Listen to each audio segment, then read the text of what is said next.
Chase the wind and touch the sky. A star's light shines on long after it dies. Oh, in the night,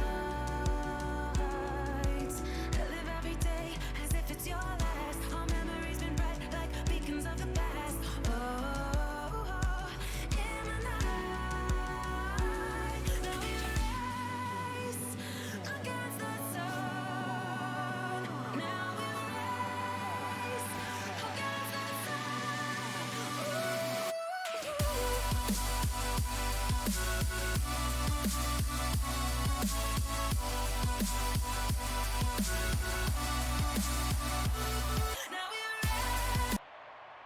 Hello, everybody, and welcome to day 2 of the conference finals. Chicken Sandwich coming at you live. Isaac will be coming in here shortly. And we're starting off with game 3 of the Heroic Conference Finals. All of our series currently tied at 1 game apiece. Who will punch their ticket into the conference or into the Super Series? And Retriever starting things off with a walk. No, that's high. No, inside. This one's popped up into right field. Colin to make the catch for number 1.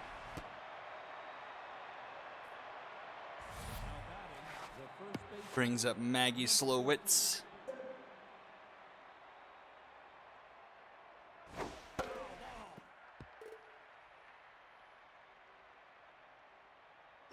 Ball high. No, inside.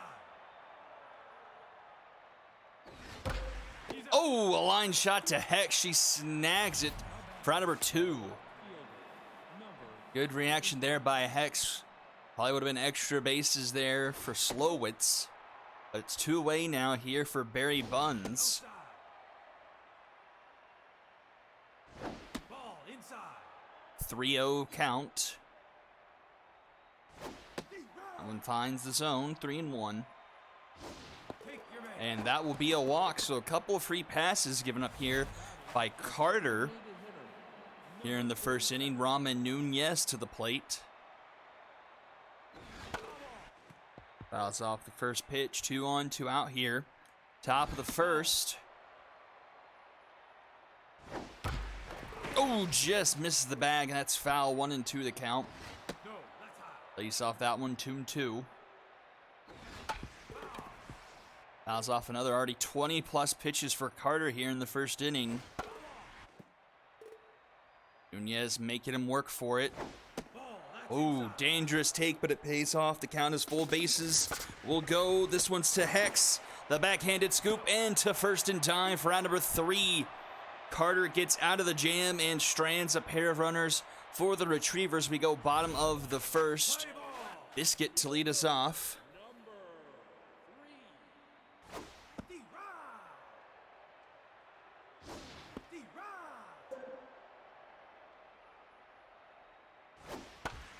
This one is going to bomber special into center field, just out of the reach of Ferrari, and a runner aboard for the Gauchos. The designated hitter, number 26.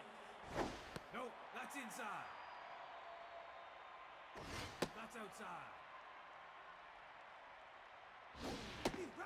Finds his own. 2-1 the count to Samir Tailwind. And he fouls this one off.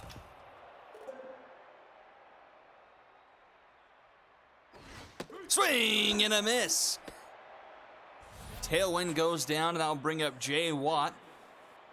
K-Man coming in big there for Belnades. Runner is going. The throw is going to be in time. Honey Bear from behind the plate. And 2 gone now here for Jay Watt. Tough out versus K-Man. Ball that's low. Popped up, and looks like K-Man will eventually win this one. Not the way you think it would, but gets the foul out to end the inning. And we'll go to the top of the second. Blanco Jr. to lead things off.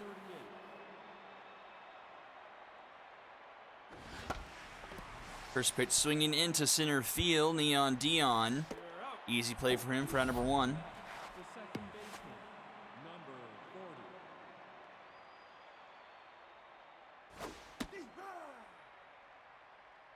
40. That's outside. 1-2 to Dickerson. Swing and a miss. The third baseman, If the Retrievers advance to the Super Series, Dale Blanco and Dale Blanco Jr. will be the first father-son duo to have both made a Super Series.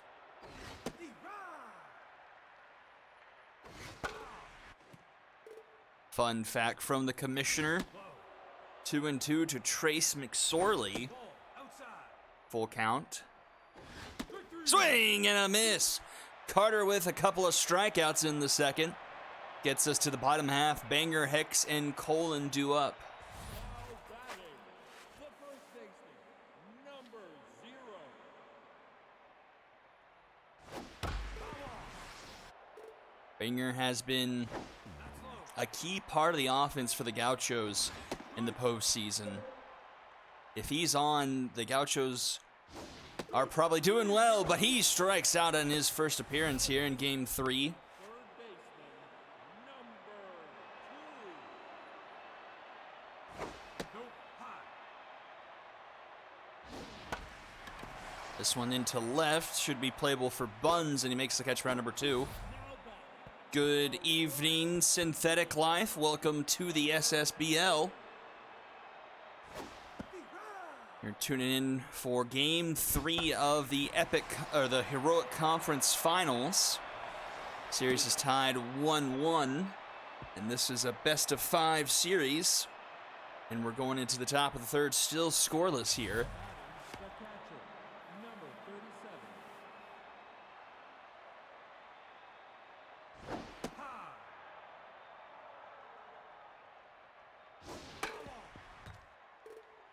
9-1-2 for the Retrievers. And Honey Bear gets one by Athena Hex, and he has himself the first hit of the night for the Retrievers.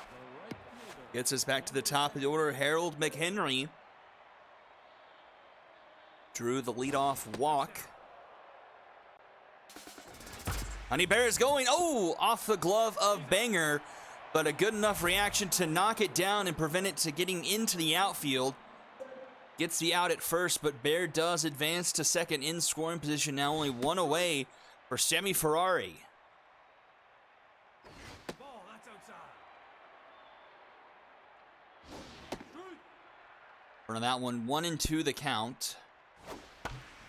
Fouled off.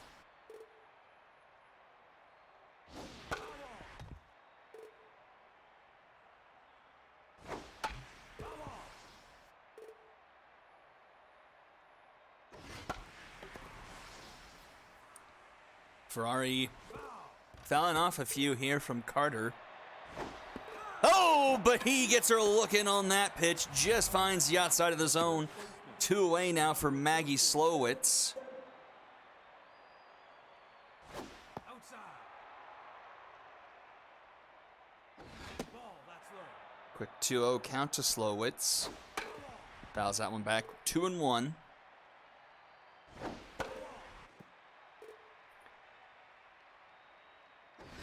Swing and a miss. Carter strikes out Slowitz, and the Retrievers strand another runner. Will go to the bottom of the third. 7, 8, and 9 due up for the Gauchos. Number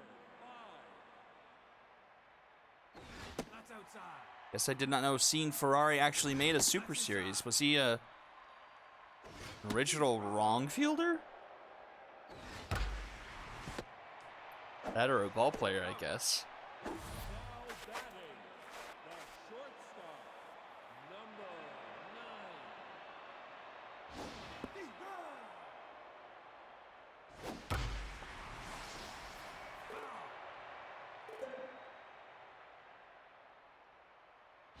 No, that's low. 1-2 to Sophia Billups. Inside. 2-2.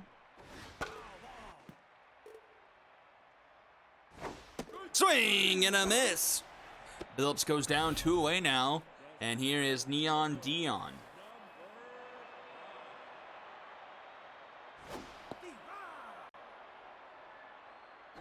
Ball. That's low. 2-1. Ball, high. This is 3-1. Composed activated for Belnades. Take your bet. But misses, and Dion will take a walk. The left fielder, number Belnades will not face the minimum through 3 now anymore.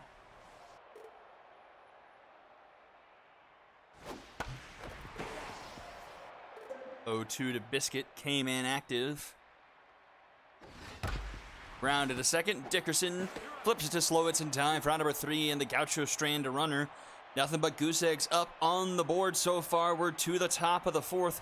Buns, Nunez, and Blanco Jr. number 25.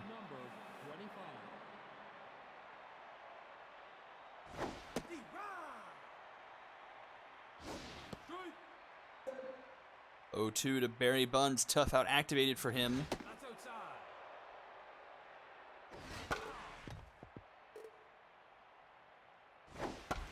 And that's up the middle. And that's going to be a base hit. Now batting, the designated hitter, number 47.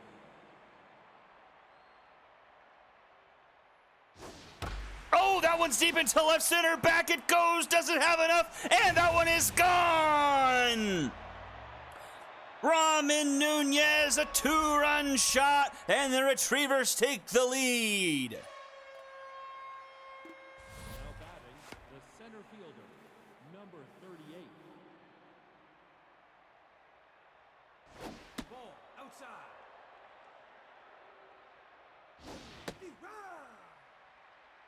Retrievers finally capitalize, getting the leadoff man on and getting him around to score. Now batting, the second baseman, Everything will be tonight. If we do have game 5s, we'll tack them on to the end here.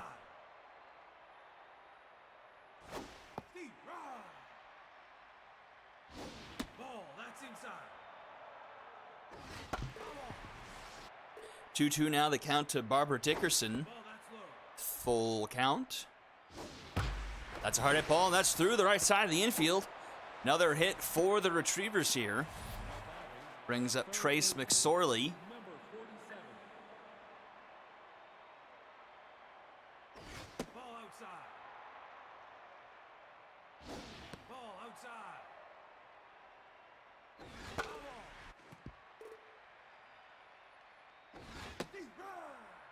ball. 2-2 to McSorley. And McSorley strikes out looking. Off speed finds his own. And that brings in a locked in Honey Bear. A base hit and catching a runner stealing. Good day from Bear so far. Runner is going. The throw is going to be in plenty of time. And that will retire the side. But the Retrievers strike first. 2-0 here. The designated hitter, number 26. And we'll go to the bottom of the fourth. Tailwind to lead us off.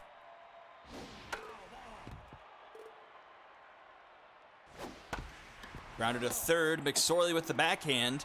In time for round number 1. Now batting, the second baseman, number 10. No,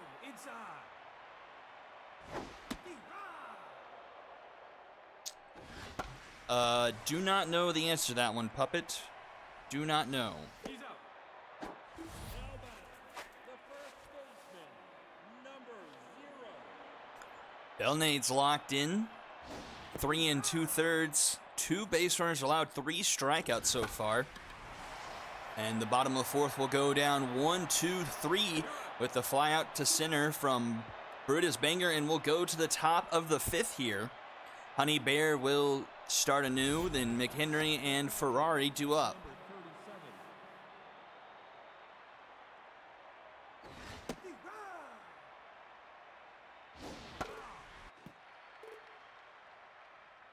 3-3. You're out. And that's a strikeout to start off the inning for Carter. The right fielder, number 10.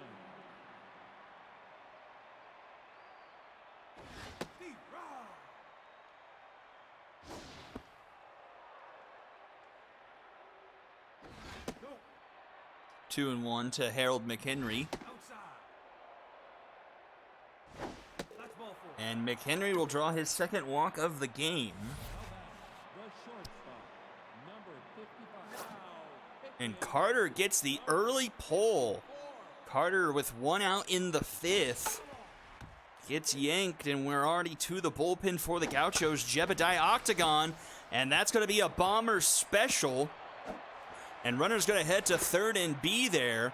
And the Retrievers have runners at the corners, now only 1 out. And here is Maggie Slowitz, the number 1 overall pick in the S7 draft, No, that's high. looking to pad the lead for her team. Heading to count 2-0 from Octagon.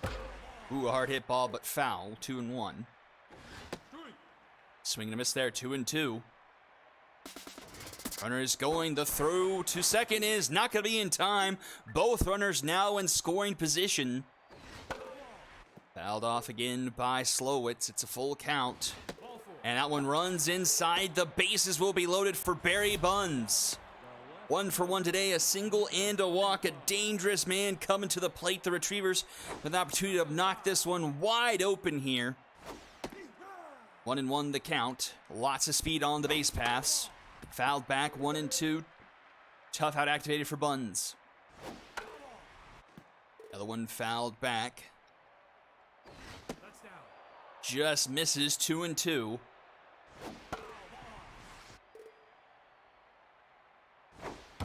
This one's into right. Tracking that one is Colin. He'll make the catch for round number 2, but deep enough for a run to tack home. And it's a 3-0 Retrievers lead. The designated hitter, number 47. Runners at the corners, and here's the home run hitter, Ramen Nunez. 1-1 the count to him. Checks on the runner. She's back in time.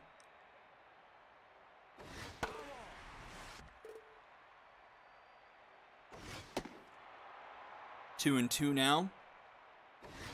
Swing and a miss. Nunez goes down. But the Retrievers do play to run, making it 3-0 going into the bottom of the 5th. Now batting, the third baseman, number 5, 6, 7 due up for the Gauchos. Trying to get any offense going here.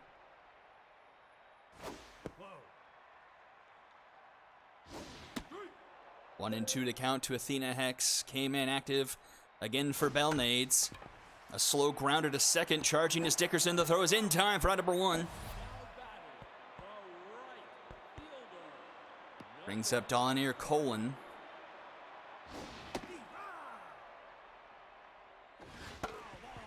And Colon behind 0-2. That's high. Doesn't chase high. Fouls off the next pitch.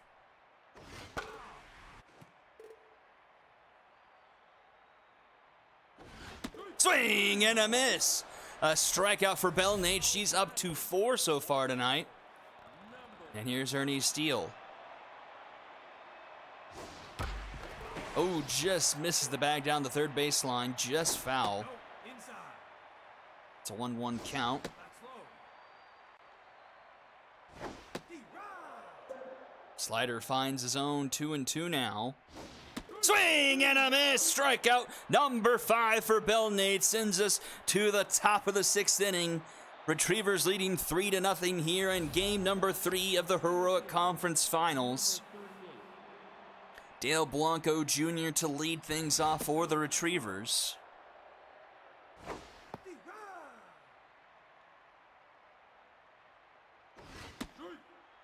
1-2 to Blanco. Swing and a miss. Blanco Jr. gets rung up there. And that sends us to Barber Dickerson. 1 for 2 today and tenths.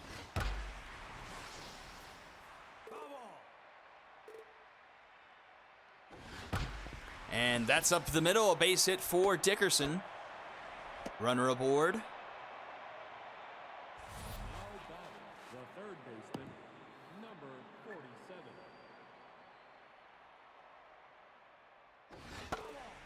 Trace McSorley now to the plate. Fouls back. 0-2 the count. Oh no, that one's thrown away by Octagon. And that's going to trickle into almost the outfield pretty much. And the runner is going to advance all the way to third. So another run 90 feet away for the Retrievers. Sorley just needs to put this into play. Infield is playing in. And that's lined right to Billups for out number 2. A big second out there. And that brings up Honey Bear. Octagon now tense after the 2-base error.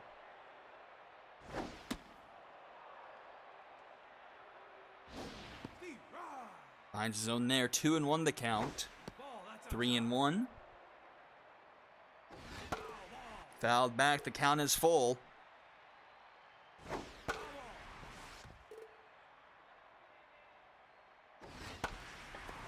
This one's into the stands. We'll do it again.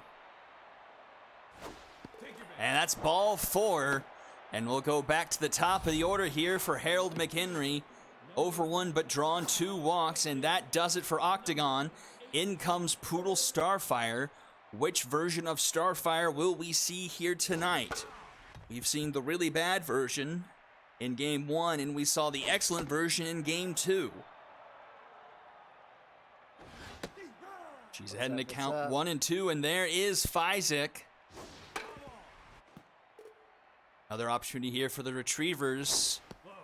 Can they plate another run here in the top of the 6th? Full count again, this one to Harold McHenry.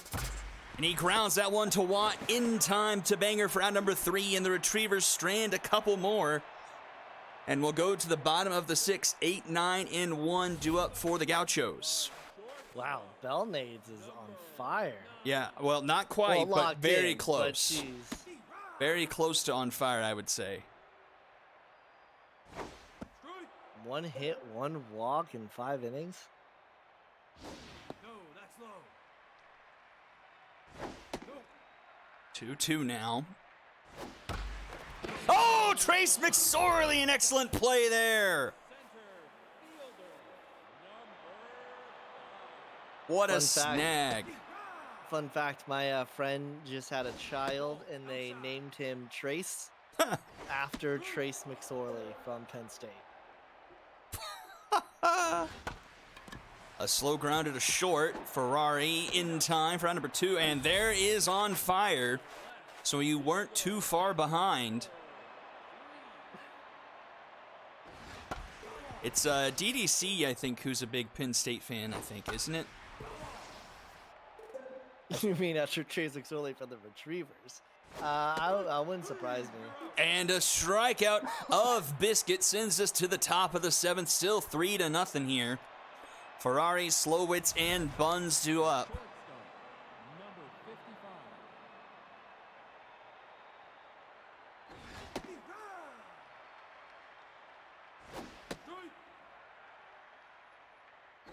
No, high.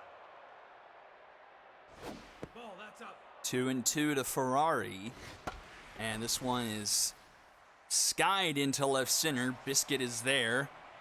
And she'll make the catch for round number 1. Now back, the first baseman, number 14. That's inside. Ball high. Why is my computer kind of lagging right now? This is weird. Anyways. Ball 4. And that will be a walk. Retrievers have been kind of patient so far today. They've drawn quite a few walks in this one. Ball high. I think they have more walks than they do hits in this game, I think. Ball, that's low.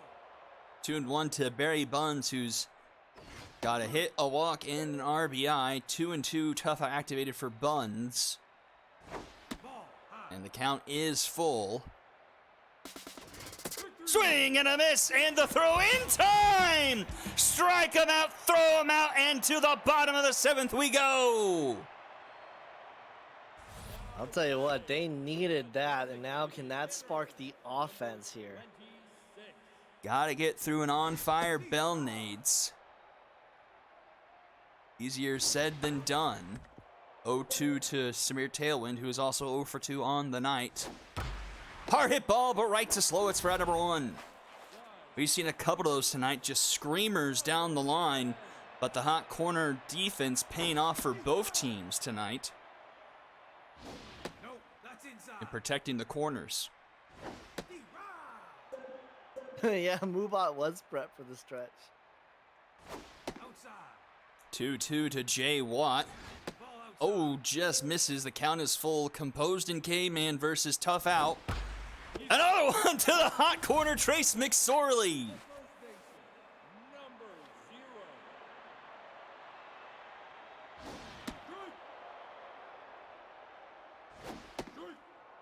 0. 0-2 to Brutus Banger. Fouled back. Fouled off. Doesn't swing there, 1-2. Oh, strike 3 called! Not even a doubt about it. Into the top of the 8th we go.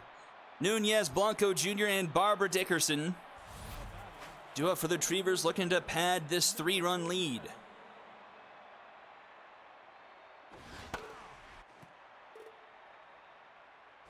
Ball, that's outside. Ever since that Game 1 outing, Starfire has actually been pretty decent in this series. She's pitched 2 2/3 in that Game 2 outing, and so far an inning and a third here, and only given up a walk in relief, keeping the Gauchos in it. Make that 2 walks now. The center fielder, number 38. But that Gauchos offense going MIA once again. And you'd think with, who was it, Carter on the mound for the Gauchos, that they would have had the favor here, but the Gauchos just cannot do anything against Bellnades. Yeah, Carter didn't have a great outing, got in trouble with the pitch count, walked a few, had some long at-bats, didn't get through a lot, only went 4 1/3, I think it was. That's going to bomber special into left, and the Retrievers got 2 on, nobody out here in the top of the 8th. Got something cooking, bringing up Barbara Dickerson now. And that will do it for Starfire. She is responsible for the 2 on base. And the ball is handed over to Ashley Weber, trying to close out the top of the 8th. Ball outside. I'll tell you what, I feel like we see the Gauchos bullpen more than any other bullpen. Grounded a banger to second for 1, back to first. Dragon special, a huge double play there for the Gauchos.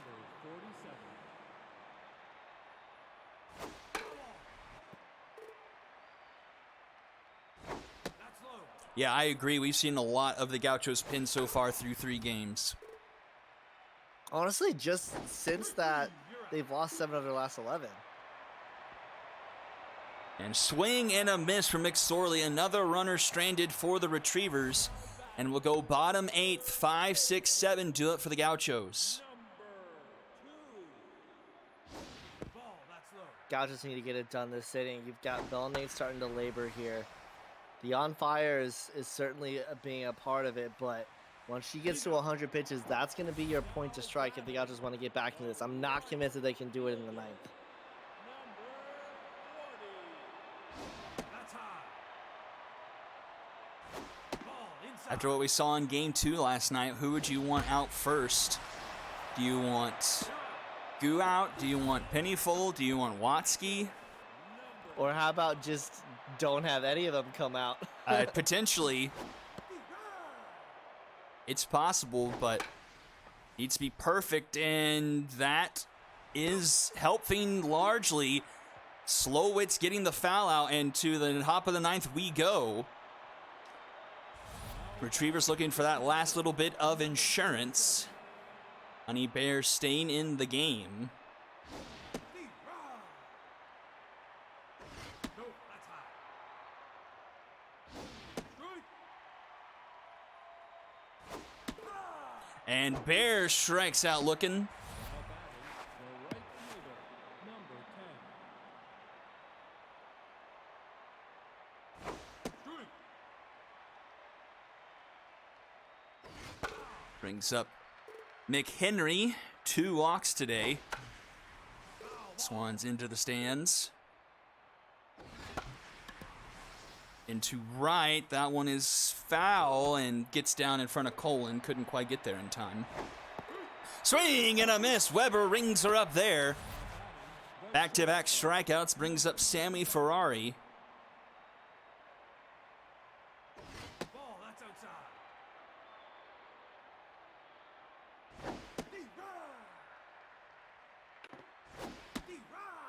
1-2 the count.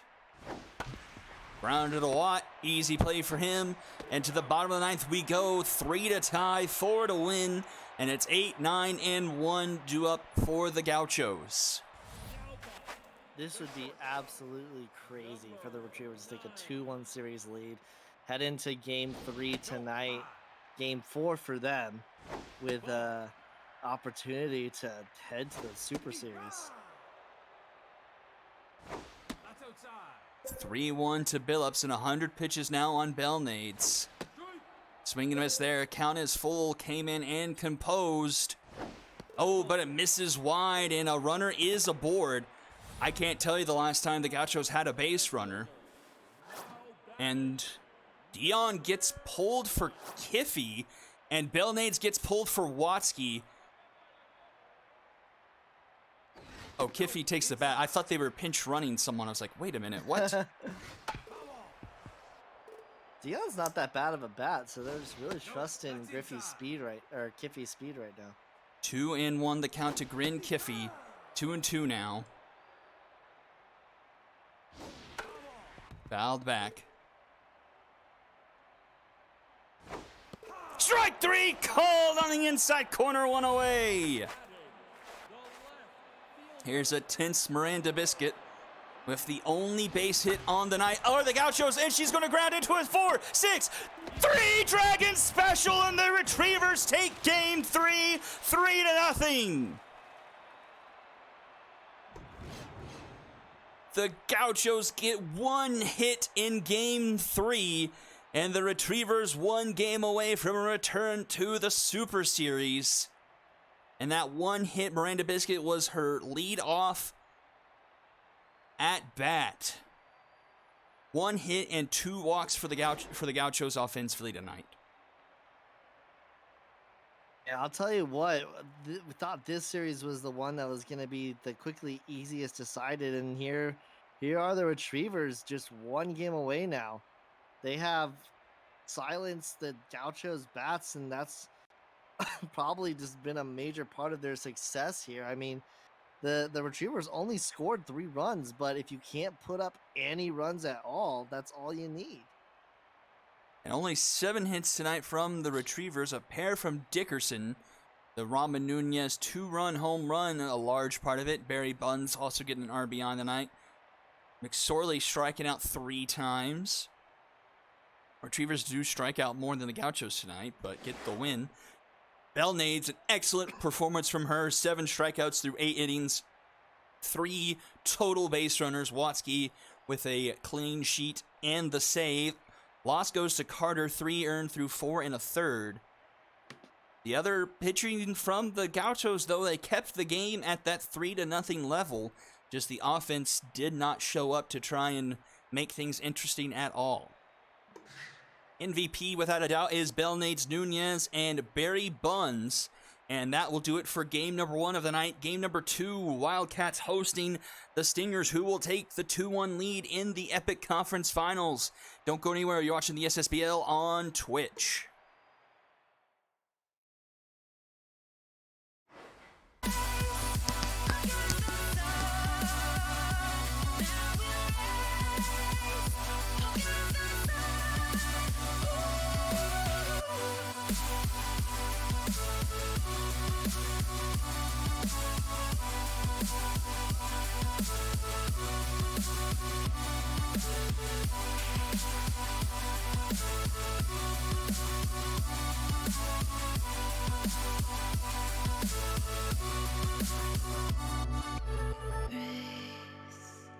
Against the sun, now we race. Against the sun, race. Against the sun, now we race. Against the sun, now we race. Against the sun, now we race. Against the sun.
And here we go, game number 2.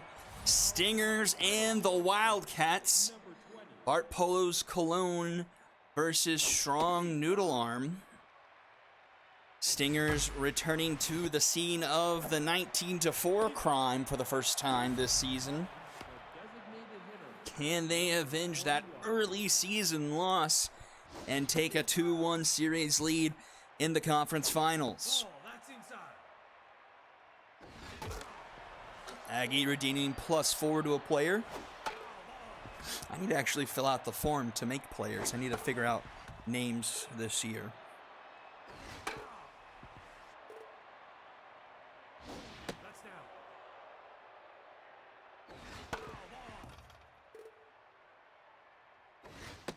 Swing and a miss. Elmenreich goes down, 2 away. Here comes Puppet with 3, 4, 5, 6, 7.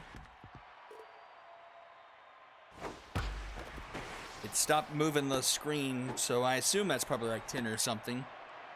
Oh God, maybe it's more than that. Now batting, the first baseman, number 19. One on now for Dank Highgrass. Into right, that's gonna be a foul ball. That's 10, okay. Oh! Bash Sluggington, the defense at the corners tonight has been otherworldly. And Sluggington picking up right where game 1 left off. And the Wildcats will take the bats up here in the bottom of the first. Henry Longshanks.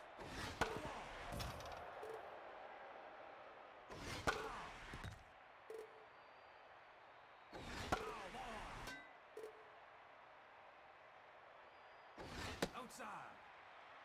1 and 2. Nope. High. Swing and a miss. Longshanks goes down. The designated hitter. Bring up Jackson Moore the 4th. Ball outside. Ball outside. Deep ride. Ball, that's up. Fouled off in a full count now for Jackson Moore.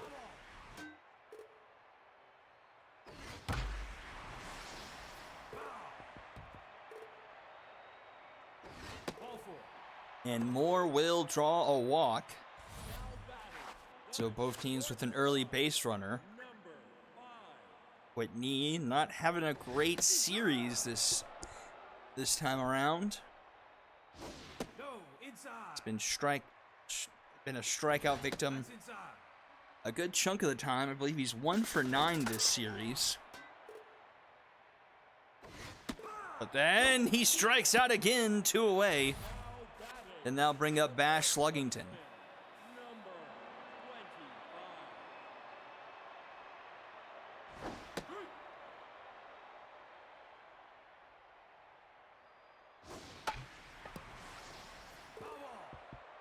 0-2 now to Sluggington.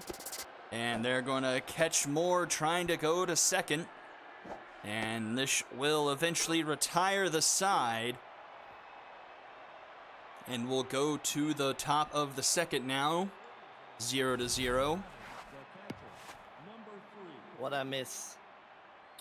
Nothing really.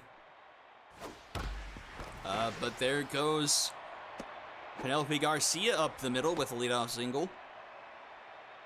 You did miss Puppet turning in 10 +4s. Aggie threw in a +4 or 2, I think, and Kawashi has a +4 there. That's pretty much what you did miss.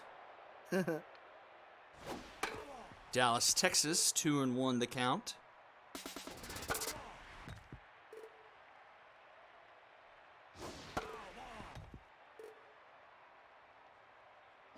Ball outside. Full count now. Uh-oh, grounded on knee, knee to Bash. Bash to Sluggington, a 6-4-3 Dragon special. That clears the bases, and here is Czar B, who's having just as bad as a series as Whitney has. And he strikes out quickly. Throw to third because it was in the dirt. And we'll go bottom of the second here. Sluggington, Durr, and Jimbo do up for the Cats. The first baseman, number 25. Ball inside. That one's down the third base line, and it is fair. And it's trickled into left field, but runner doesn't try for two. It's a leadoff single. Mojo down for Noodle Arm.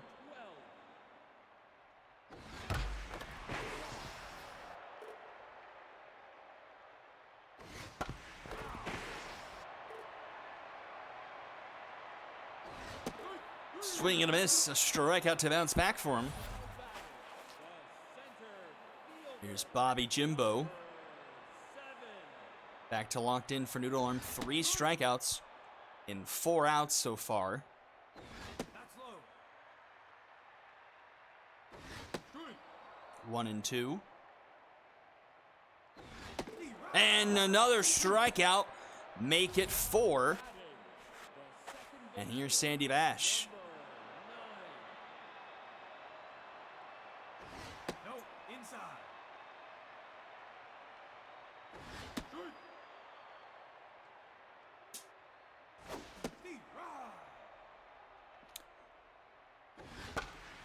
This one's going to be foul. Remains 1-2 count.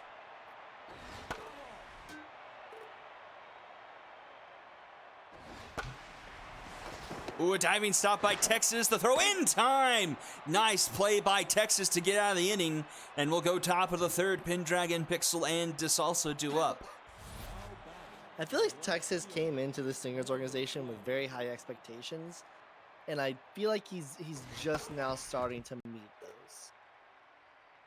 Yeah, if I remember correct, because he first came over in season 5 or 6, I think. Is that right? Yeah, I think season. Let's see. Ball, that's inside.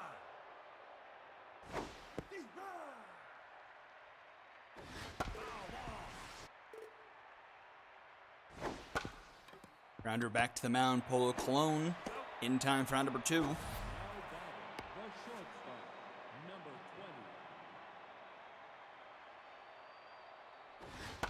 20. It was 7-18-21. So Oh, before the start- that one's gone!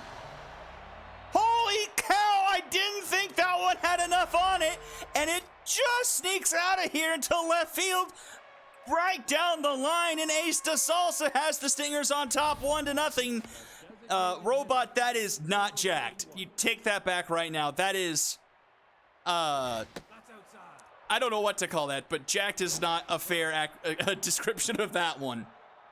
You've been burned so many times that you just never know when to. Take your base. That was Win. oomphed out of here. That was almost to the moon. Number 2. Floated. I like that, Puppet. That was floated out of here. That's outside. Anyway, start of season 7 is when he came over. Really? Yes. Wow.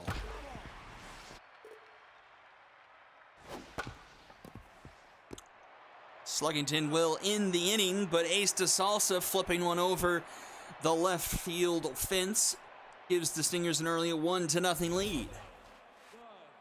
In exchange, the Walkers received Bimaman Botley, That's inside. the Stingers season 7 round 3 number 44, He's out.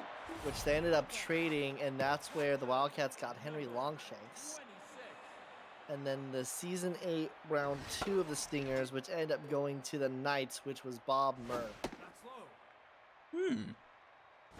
Ball, that's outside. That's up the middle, and that will be a base hit.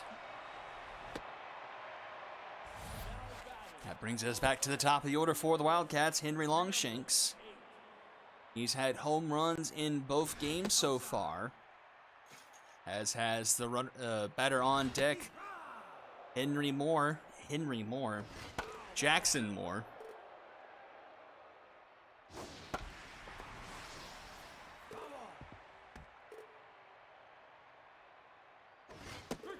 Swing and a miss, another strikeout for Strong Arm. 5 strikeouts through 2 2/3.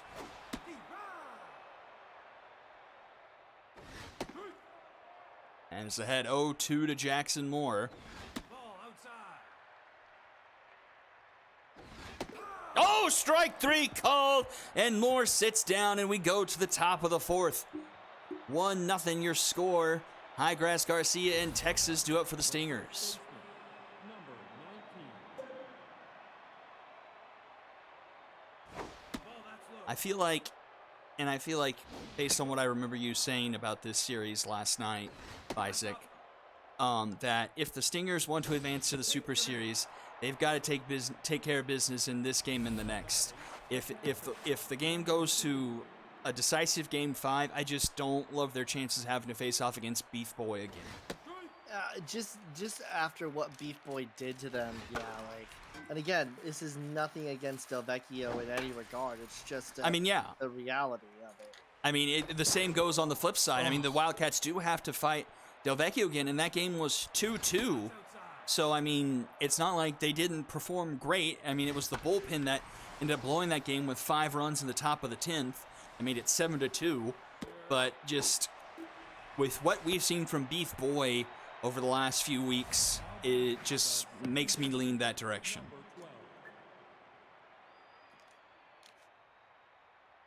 And, you know, I said now that Jax is out, as that's going to be a signal there. Now that Jax is out, like, everyone can hear me say that. I thought that games 1 and 2 would go the way of the Wildcats, games 3 and 4 the way of the Stingers.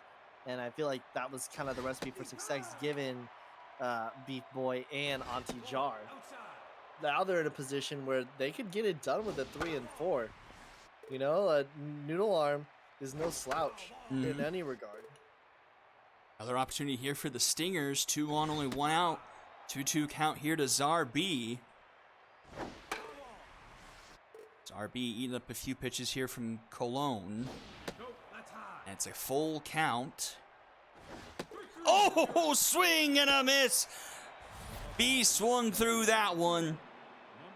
A meaty pitch to swing on, but just didn't make contact. And it's 2 away now here for Yumeko Pendragon. Ball. That one, oh, Bash Luggington, a fantastic diving stop to Cologne in time for out number 3. And Cologne gets out of the jam. And we'll go to the bottom of the 4th, still 1-0. That was a big play by Sluggington there. Yeah, the defense, again, like this series is just so low scoring from what we've seen from these two, and it's easy to point at the pitching, but it's really been defense as well that's been able to do so much for them.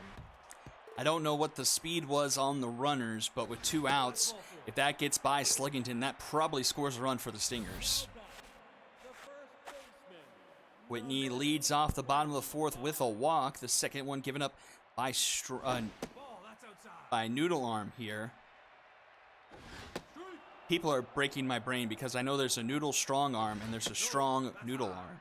Well, yeah, Puppet put in a suggestion of Miranda Bizkit, and I was like, nope. I saw that and made me Nope. immediately think of Limp Bizkit, and I was like, nah, no.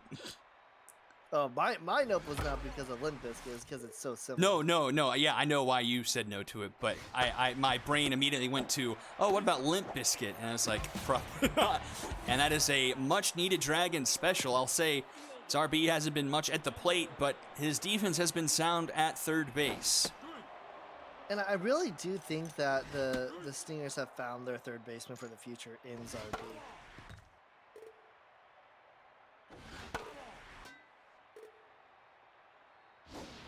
Oh, and another strikeout. Durr goes down swinging into the top of the 5th. We go 1-0. Pixel, DeSalsa, and Elmenreich do up. The center fielder, number 9. That's down. You're out. And it's another line shot to third. Milan makes the snag. And here is Ace DeSalsa hit one of the trickiest home runs I think I've seen this season, just sneaking out of the ballpark. Do we have a distance on it? It wasn't much. I mean, whatever it is to that left field corner here in Bengata, it was a couple of feet beyond that. Ball 4. And just also follows up the home run with a walk to bring up Monica Elmenreich. Cologne up to 74 pitches here with one out in the top of the 5th. 0-2 now to Elmenreich.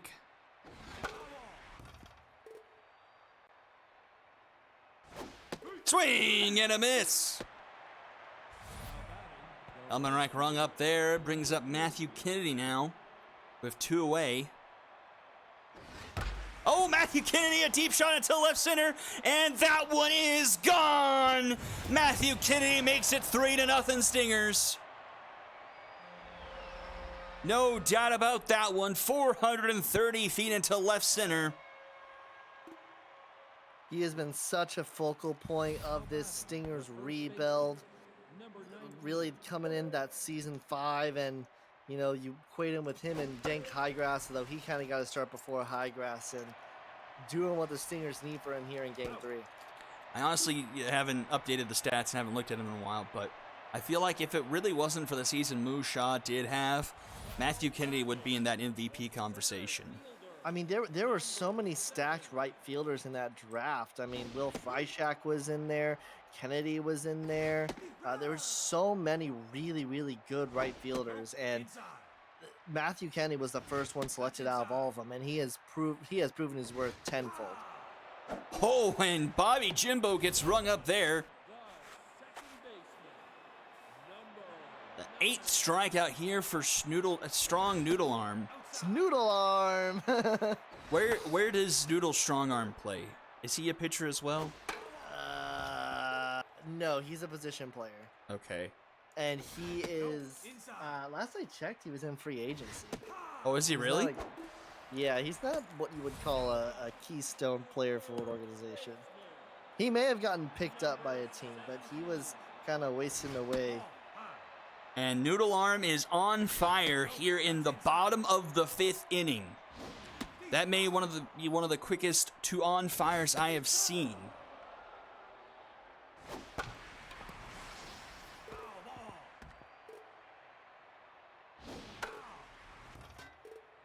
Two and 2 to AC Milan. That's a grounded to Highgrass, and that will be it for the 5th. We'll go to the 6th. 3-0 your score here. Garcia, Texas, and Czar B do up.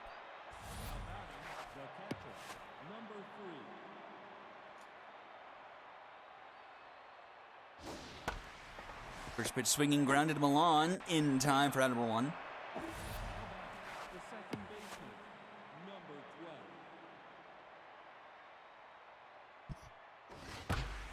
Oh, Dallas, Texas, a charge into left. That one is gone as well. The Stingers getting it done with the long ball today. Their 3rd home run of the night makes it a 4-0 score. I was just about to say, man, like this series has had such good pitching. I'm just waiting for one of these teams to finally like get hot at the plate. And while it's certainly not the highest run output, it's certainly the offense that we were expecting to see the Stingers type to have. The question is just, where are the Wildcat bats right now? And we go from Polos Cologne to a botch of Peppers on the mound. Do you feel good about that one? Yes, I do. Yes, I do. I don't think you should be ashamed of it. I just want to know, like, I just wanted to feel your vibe after that. 2-1 the count to Pendragon.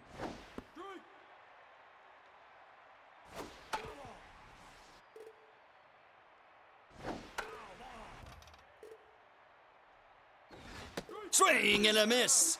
Peppers gets him out of the inning, but another run up on the board for the Stingers. They lead 4-0 going into the bottom of the 6th. 9-1 and 2 due up. You know, right now, this is still manageable. Yeah. If you're the Wildcats. Like, very, very easily still manageable, but you've got to find a way to actually have fruitful at-bats, even if it's not necessarily results in a base runner. Like, you can't just have a 3-pitch at-bat like that. You ground it right to the pitcher. You got to at least make the Stingers try, make them do some tough dives. They were doing that with, like, Dallas, Texas earlier in the game with the dive that he had. So They need more of that if they want to start to break through here. The guy to the left of the scoreboard is having a day with his shirt. That's up.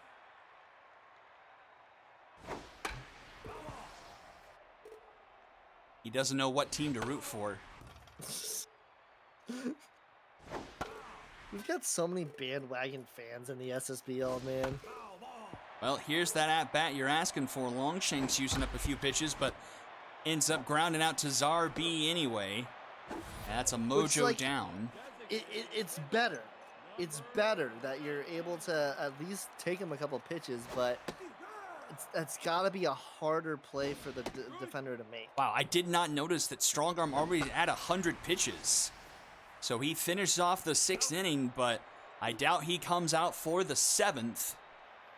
He is on fire and has been for a while, but we'll see what happens moving forward. But to the 7th frame we go, 9-1-2 due up for the Stingers here.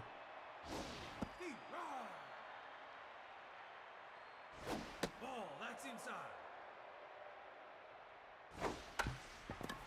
Grounded to first, Sluggington, easy play for round number 1. The shortstop, number 20. And DeSalsa just out of the reach of Bash at second. And that will be a base hit. Now batting, the designated hitter, number 41. One on, one out now for Monica Elmenreich, but grounds that one to Sluggington. Sluggington to Knee. Knee back to Sluggington to complete the Dragons special. A 3-6-3 double play sends us to the home half of the 7th. And it'll be Knee, Sluggington, and Durr due up for the Wildcats. And Noodle Arm will start off the bottom of the 7th on fire at 100+ pitches. His 103rd goes for a flyout into right from Whitney, one away. What was it that a pitcher in the minor Super Series did? 110? Not that it matters anymore? Oh, it was ridiculous, utterly ridiculous. They ended up going into extras as well. It's like Ejin the first out of extras. Sauramura comes in for relief. The first time we've seen him in this series. Might be the first time we've seen him in the postseason. I don't remember seeing him against the Ball Players or the Serpents for that matter. And DeSalsa makes the catch there for round number 2. His junk leaves something to be desired. Yes, it does. Pun intended.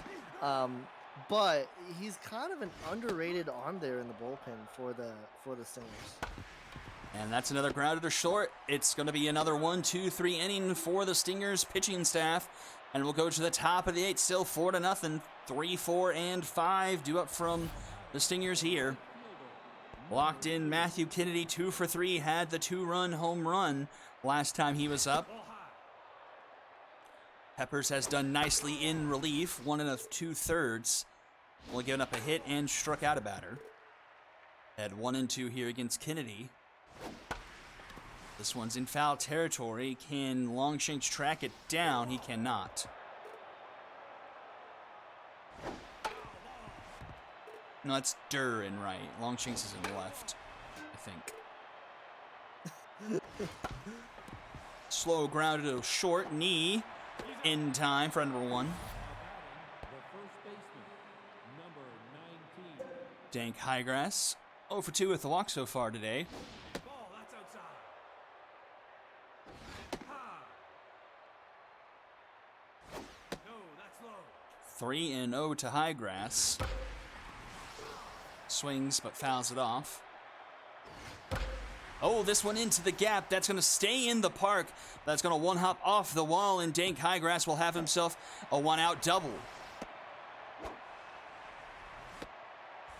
Nice piece of hitting there by Highgrass. In scoring position now for Penelope Garcia.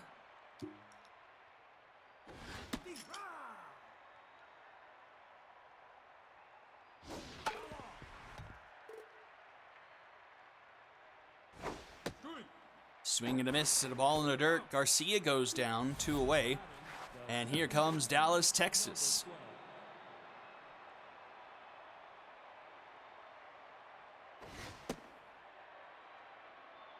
And they're going to intentionally walk Dallas, Texas. I don't hate that. Yeah? And I think that brings up Czar B, so if history shows us anything so far through this series, that's actually the right move. And Czar B attempts 0 for 3, see if he can make the Wildcats pay for their decision. And, well, it pays off. First pitch swinging, pops it behind home plate, and the massive foul territory of Bengata keeps it in play for the catch to be made for out number 3 and send us to the bottom of the 8th. 6, 7, and 8 do it for the Wildcats. Outside. Bobby Jimbo tense 0 for 2. This one, oh, Dallas, Texas! Another Oh, nice play wow. defensively. Texas doing it all tonight with the glove and with the bat. I'll tell you what, the best part about that was the fact that he actually caught it. Yeah, Because I don't know if he was going to have enough time to make the throw. definitely would have been a tough throw to make in time. No. High. 1 and 2 now to Sandy Bash. Bash felling off a few here. Oh, but gets caught looking at the off speed. 2 down now, and here's AC Milan. Number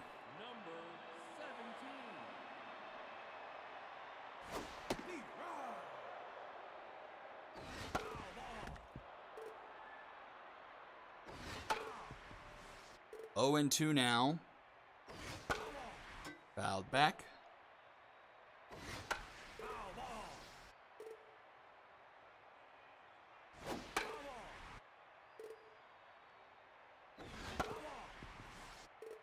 On. That's high. Lays off that pitch 1 and 2. Pops it up into center field. Stingers converge, but it'll be Dallas, Texas making the catch for round number 3, and we'll go to the top of the 9th. Stingers leading 4-0. 8, 9, and 1 due up for them here. the left fielder, number 12. They're starting to run out of time here as well. Like, it's fully not impossible by any regard, but the Stingers with this inning here can really lay on some more damage, and then I mean, I would even say 4 runs might even seem insurmountable in 3 outs at this point. Into left, but that will be foul. Another one into left, but even more foul. That's not a foul ball. This is a foul ball. Oh, swing and a miss at a ball a foot above her head for round number 1. Number 9. And that will do it for Botch Peppers Jr. He did all right, held the ship to the 4-0 score we still have. That's outside. And Ilya Page will try and get us to the bottom of the 9th. But 1-2 to squash Pixel. Pixel fouls that one off. Oh, Pixel gets looking at the off speed. And that's 2 away now. And here is a locked-in ace to Salsa. 2 for 3 on the day. Got the scoring started with his home run into left, and that's going to be another base hit for him. He goes 3 for 4 on the evening. Now batting, the designated hitter, number 41. Here is a tense 0 for 3 Monica Elmenreich. Not her best game of the series. Stays alive as that one goes off the back netting. That's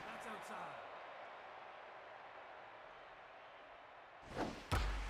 And oh, that one just foul. 1 and 2 the count. Lays off that one. And swing and a miss. Ilya Page closes the door and will go to the bottom of the 9th.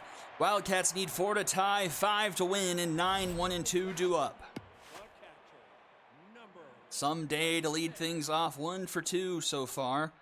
Sourmore locked in, but that's a base hit up the middle, and the Wildcats with the leadoff single.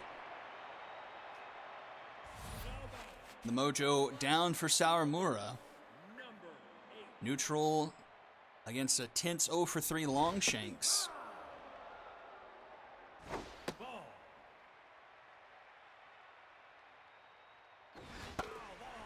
Fouled off 1 and 2 the count.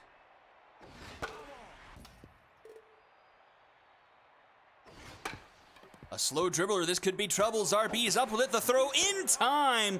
A big throw there by B, just getting the runner by a couple of steps there. The runner does advance to second, but one out on the board. Much better than 2 on and nobody out, though. And another good play defensively by Zarbi. He's had a couple in this game. Jackson And he Moore. doesn't have the worst hitting stats as well. Certainly not a That's inside. not a dank high grass or anything like that, but I really do think he's that solid option they need at third. The ground out of Jackson Moore brings up Whitney, the last hope for the Wildcats to extend this one. Runner is on third, but the Wildcats trail by 4 here. And that's a line out to Texas for round number 3, and the Stingers take game 3 in a 2-1 series lead, 4-0 over the Wildcats in Bengata. Well, I mean, the Wildcats at least have the option of knowing that to stay alive, they get to try and do it at home. It's just staying. The defense and pitching is on another level right now for the Stingers, and I'll tell you what, they're one game away from right. That's just the way they've been this entire postseason. They've dropped one game this entire postseason. They're 6-1 overall, and they are looking really, really good right now. So far for the home teams today, they are losing 7-0 and have combined for 4 base hits. Yeah, 4 base hits and 3 walks. 18 strikeouts. 9 hits from the Stingers, 3 of them from DeSalsa, 2 of them from Kennedy, and 2 of them from Texas. 3 home runs on the night, scoring all 4 of their runs. Elmenreich with the sombrero, though. 3 hits from the Wildcats, 1 from Sluggington, and the other 2 from Day. Win goes to Noodle Arm. He was fantastic. Got to on fire. Pitched 100-plus pitches, 9 strikeouts, 6 1/3, 2 hits. And Sawamura going the rest of the way, 2 2/3, 1 hit allowed and 1 strikeout. Polo Cologne gets the loss, 4 earned through 5 1/3. Peppers and Page combined for 3 2/3, 3 hits, a walk, and 5 strikeouts. MVP is Ace of Salsa, Noodle strong Noodle Arm, and Dallas, Texas. Well, game number 3 coming up right after this. Can the Retrievers punch their ticket to the Super Series, or will the Gauchos force a decisive Game 5, Game 4 of the Heroic Conference Finals coming up right after this? Don't go anywhere. You're watching the SSBL on Twitch.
Just to eliminate any kind of miscommunication between the parties, Puppet, you said you wanted a change-up on News Girl, and I put it in your channel, but I don't know if you saw it. News Girl already had a change-up. Is there anything you wanted changed with News Girl? Like, or did you mean to say a different pitcher? Speak now or forever hold your peace.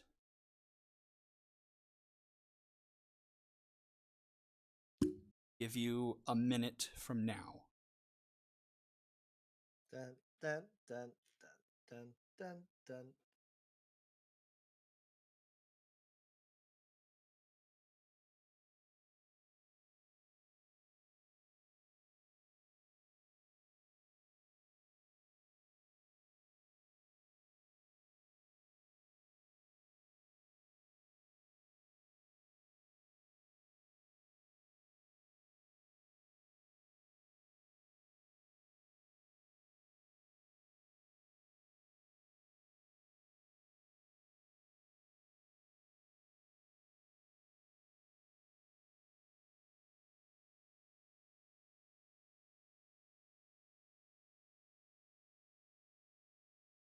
Nine, 8, 7, 6, 5, 3, 2, 1. Okay. And then it's Steve Stevens on the other side.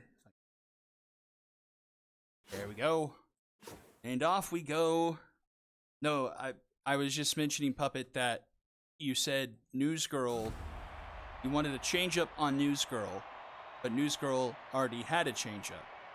And I was just checking there to see if you meant a different pitcher or something else. That was it. The right fielder, number 10. Follow.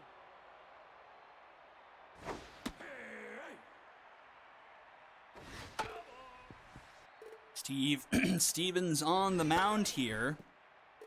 1 and 2. This one up the middle. Jay Watt ranges over the throw in time for out number 1. Nice play there by Watt. Number 55. What? What? What? What? What? What?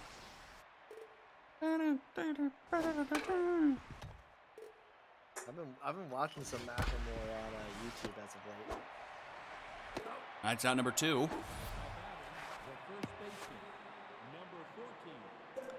Up comes Maggie Slowitz.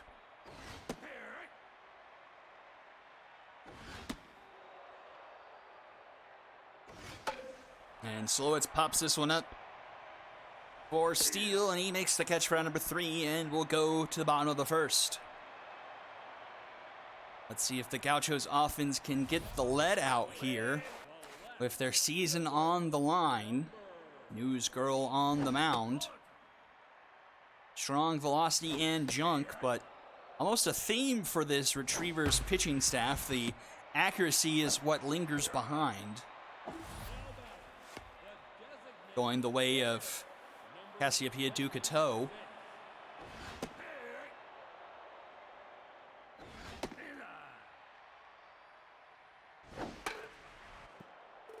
One, 2 to Samir Tailwind, and came in on News Girl.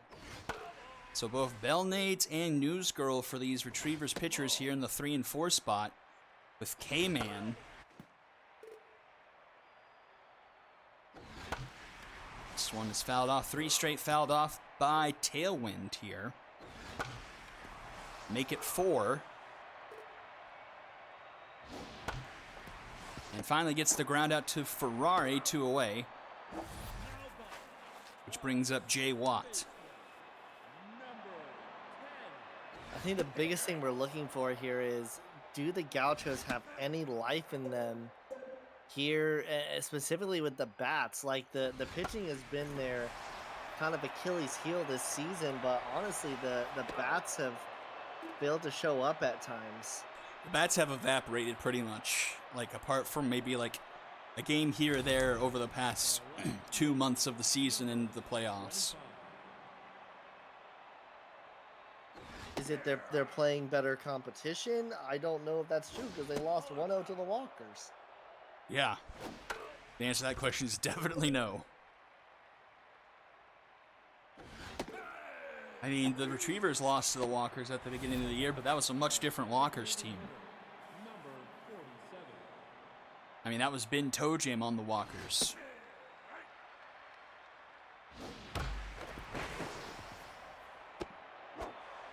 Now we have our first hit of the game. Nunez. Nunez is having a pretty good series, if my memory serves me correctly. Yeah, he hasn't necessarily been a focal point of this offense, but he kind of tends to produce when, you know, everyone else may be slumping a little bit. He kind of like takes that step.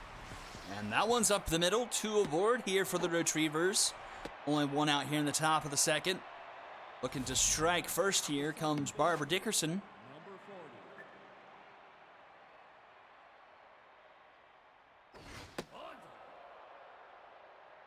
40. He went to the Lumberjacks. 1 and 2 to Stevens. This one's up the middle. Oh, Jay Watt with the suck glove. And that's out number 2. A huge play there. Otherwise, that scores a run without question.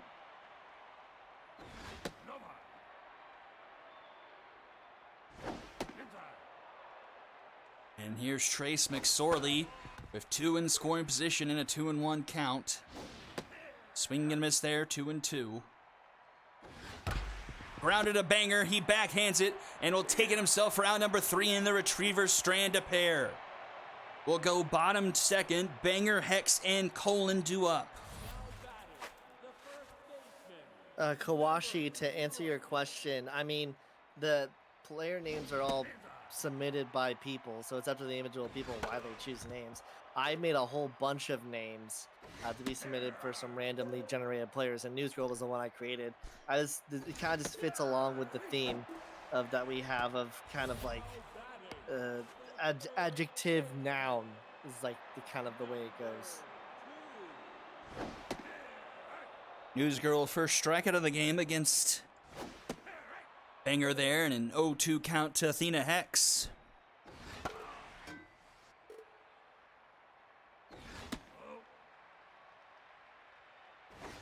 Swing and a miss. Back-to-back strikeouts for Newsgirl. Brings up Delanere Colon.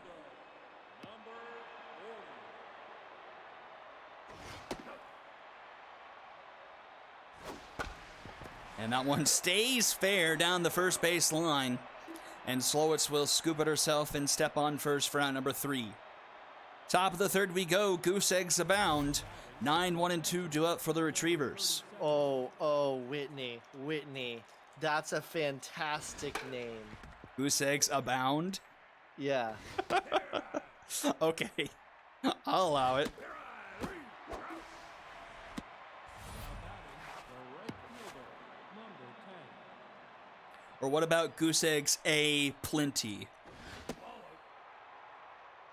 I think it's Goose Eggs A bound. 1 and 2 count to Harold McHenry. In the dirt, full count. And swing and a miss. Stevens rings him up there. And I'll bring up Sammy Ferrari. Stevens having a much better start to the game than Jake Carter did. Much more reasonable pitch count and a lot fewer base runners so far. 1 and 2 the count. Swing and a miss. Stevens sends us to the bottom of the third. Steele, Billups, and Neon Dion do up. I completely disagree, Elder. Some of the best names we have are randomly generated. And I mean, if we're really being meta, what's to say that Will is a normal name? You know, like it's just that we've agreed upon it. Consensus is what creates normalcy. And now Kawashi knows for sure that I'm getting a PhD. 3 and 2 to Ernie Steele. And Steele singles up the middle, the first hit of the night for the Gauchos. Well, the first hit of game 4, I should say. But their second overall of the actual night. Takes Newsgirl down to neutral. Was locked in there.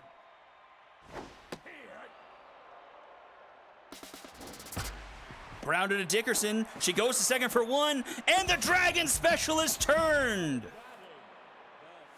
Even with the head start on the hit and run, they ground into a 4-6-3 Dragon Special, 2 away.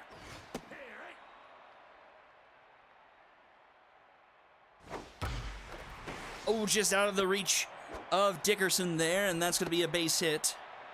A Saw Dude 420, you must be new here because if you watch this league for anything more than 3 games, you'll quickly realize it is not. Runner going, the throw is not in time, and the runner in scoring position now for Miranda Biscuit. Oh, way out in front of that one.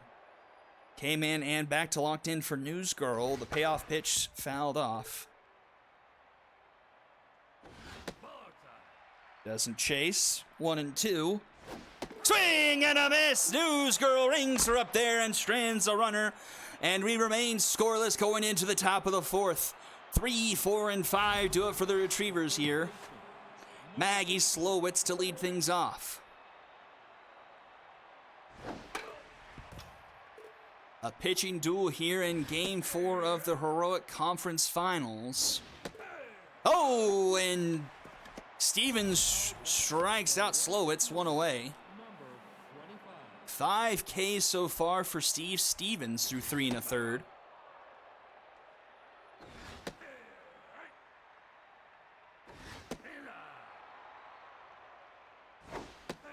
Two and 2 now to Buns. Tough out for him. Down the third base line, backhanded by Hex. The throw in time for out number 2. And here is Robin Nunez. One of the 2 hits allowed so far tonight by Stevens. Bless you. Would have been really funny if you actually sneezed. It's not in yet. Oh my gosh. Oh, and Nunez goes down looking. And we'll go to the bottom of the 4th. Tailwind, Jay Watt, and Brutus Banger do up. The designated hitter, number 26.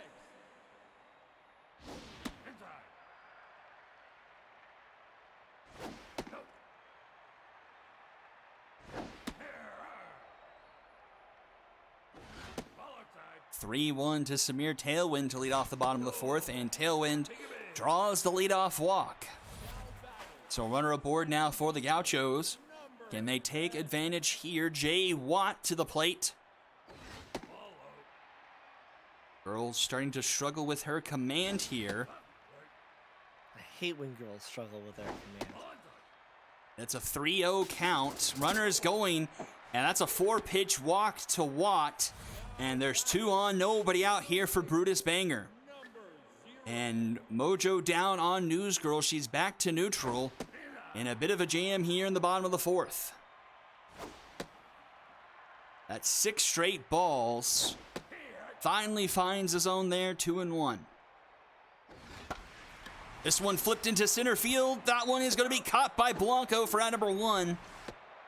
Just got to that one in time. A big first out. And here comes the big bat of Athena Hex. Oh. Well inside there.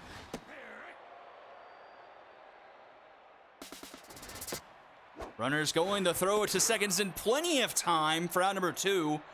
But runner does advance to third. The go-ahead run 90 feet away. They may just let Hex take the base. No, they pitch to her. She fouls that one off. A full count. K-Man for Newsgirl. Swing and a miss! Newsgirl rings up Hex. Every remains scoreless going to the 5th inning. Dale Blanco Jr. to lead us off, followed by Dickerson and McSorley. 0-0 still here in a potentially decisive Game 4, and that's going to be a leadoff base hit for the Retrievers. That was an absolutely huge jam to get out of for the Retrievers.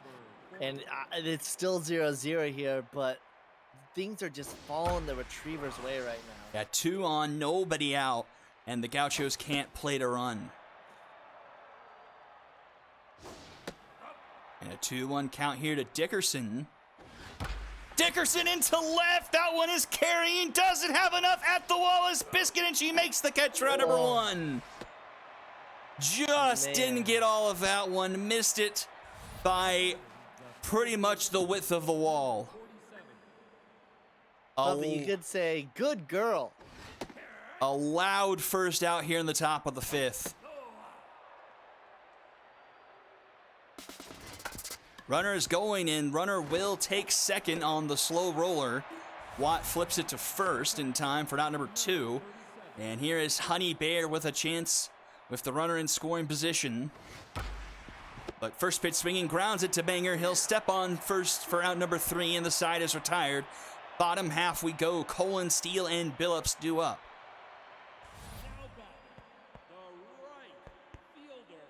We were that close to a Retrievers lead, but instead it remains scoreless going to the bottom of the fifth.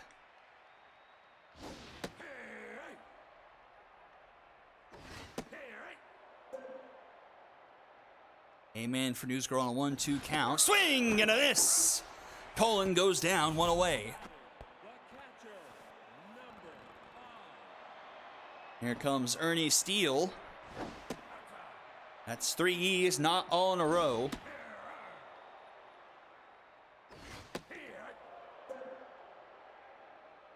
Great grandson of Bartford Hamilton Steele. 5 points if you understand that reference, which I'm pretty sure no one but potentially Elder might get. As Steele goes down swinging 2 away. Why was Elder friends with him or something?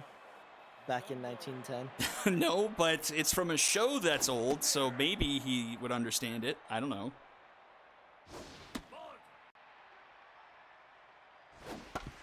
And that's going to be a grounder to Dickerson. That's going to be a 1-2-3 inning for News Girl. And we'll go to the top of the 6th, still 0-0. Top of the order due up.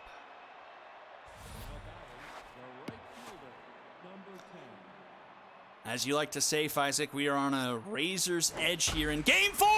Into right. That one is gone. A solo shot for the Retrievers, and they take the lead 1-0. 405 feet over the wall in right. I mean, the Retrievers, it's not like they're putting up a ton of runs, but with the pitching and defense being as locked down as they are right now, it's just, they're saying thank you very much. And Stevens, I mean, to give up the first run in the 6th and then be the losing pitcher, it's just a testament to how this Retrievers team has gotten this far, being so well-rounded. We're still a long ways away from this game being over, but you just have to feel like the momentum has been in the dog's corner, been in the dog's kennel for a while now. 2 quick outs after the home run, though. Stevens locked in, though, despite the home run. Facing off against Barry Buns, 0 for 2 today.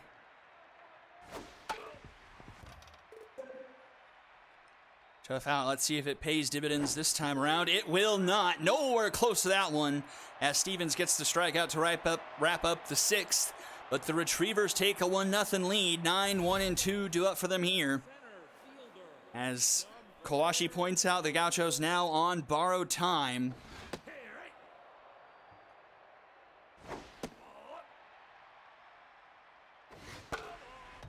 1-2 to Dion. He does have a base hit today. But gets rung up there for out number 1. The 7th strikeout tonight for News Girl. Miranda Biscuit. That one's caught by Slowitz for out number 2. And here is Tailwind. And you go back to the bottom of the 4th. The Gauchos were able to get 2 on and had nobody out and could not plate a run. And that's a grounder to the mound. News Girl flips to Slowitz, a 1-2-3 inning, and we're to the top of the 7th. Nunez, Blanco Jr., and Dickerson due up for the Retrievers here, looking to pad their lead.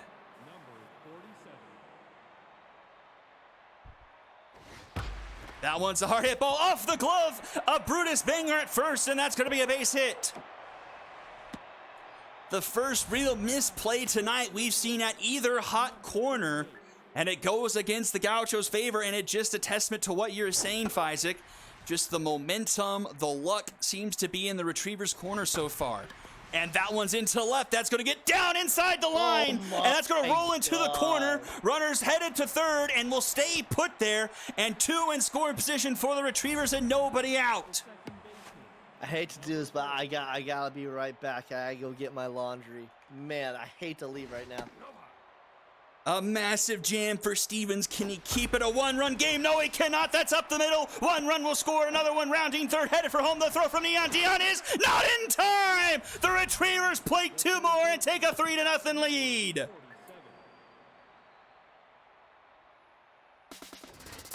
Two RBIs from Barbara Dickerson. She gets thrown out trying to steal second, though. But she gets the job done. 1 out now in the top of the 7th. And that's a base hit from Trace McSorley. Puts runner right back on the base paths for Honey Bear. And that will do it for Steve Stevens. 3 earned through 6 1/3, 7 strikeouts. And has the runner on first. On his ledger, Honey Bear, a deep fly ball into center field, but stays well inside the park for Dion for out number 2. Brings us back to the top of the order. Here's the home run hitter, Harold McHenry, 1 for 3. It did sound good, but with Honey Bear's stats, he needs about another 10 or 15 more power to have that one be a no-doubter.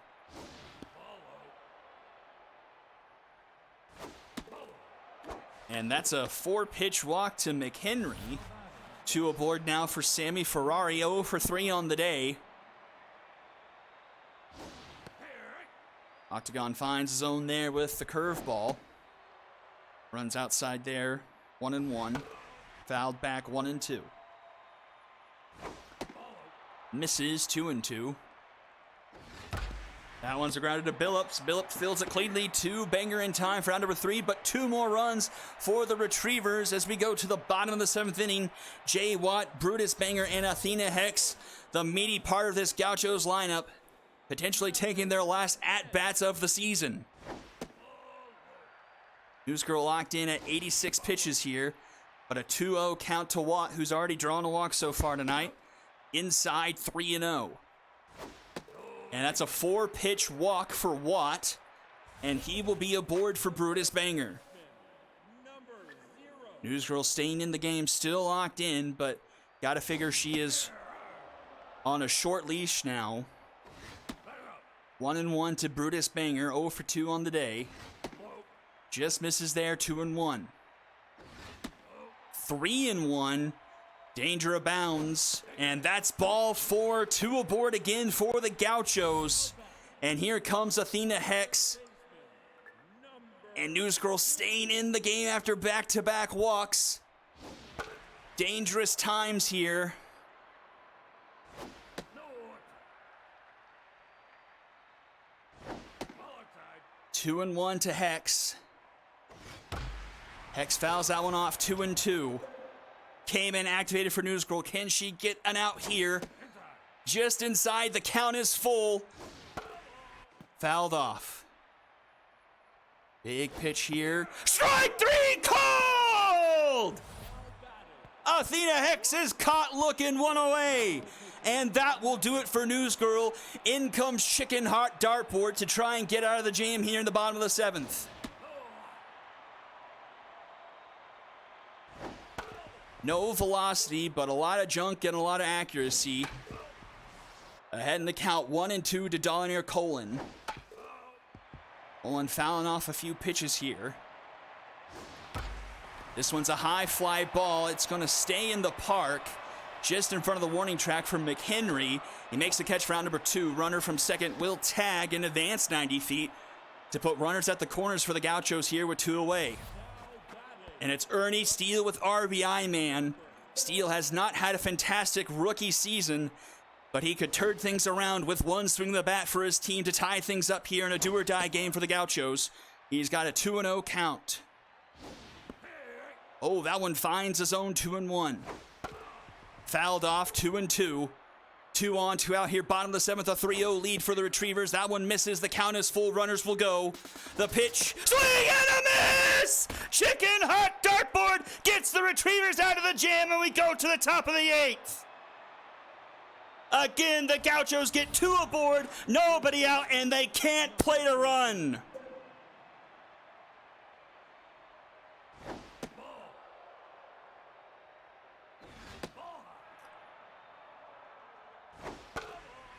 Maggie Slowitz to lead things off. She has not had a good evening. 2-2 the count and 0 for 3. And that will go to 0-4 now as she grounds out Hex to Banger. And here is Barry Buns, 0 for 3 as well, and Tense.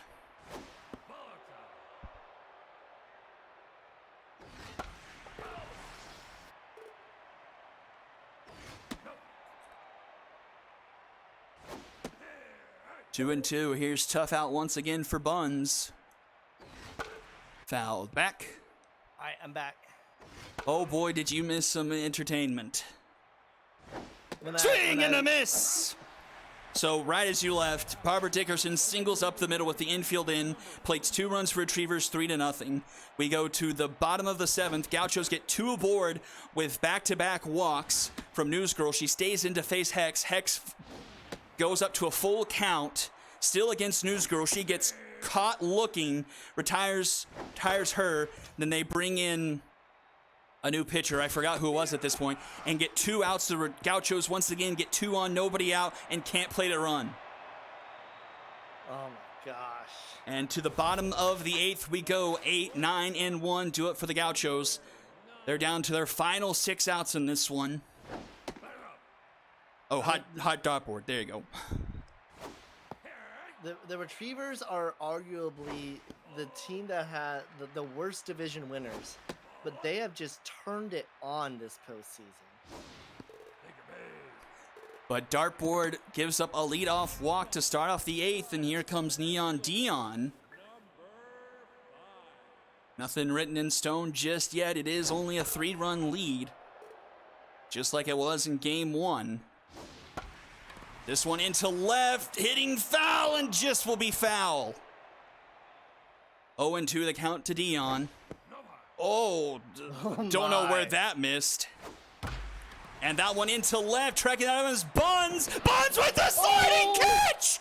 Oh my gosh, clip it now, clip it right this instant.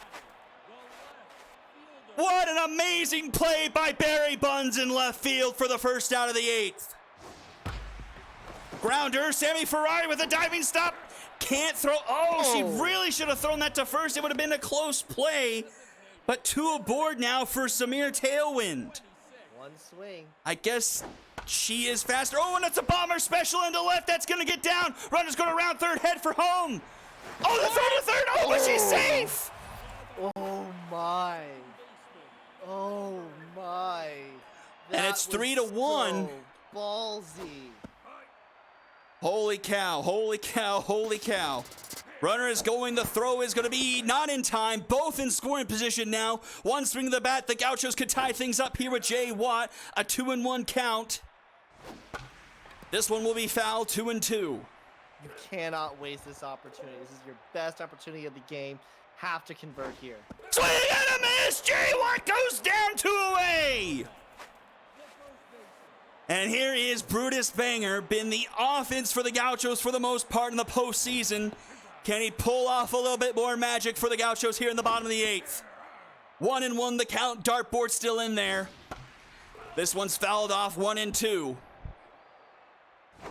Swing and a miss! Dartboard gets back-to-back strikeouts to get out of the inning, but the Gauchos do play to run. It's 3-1 going into the top of the 9th.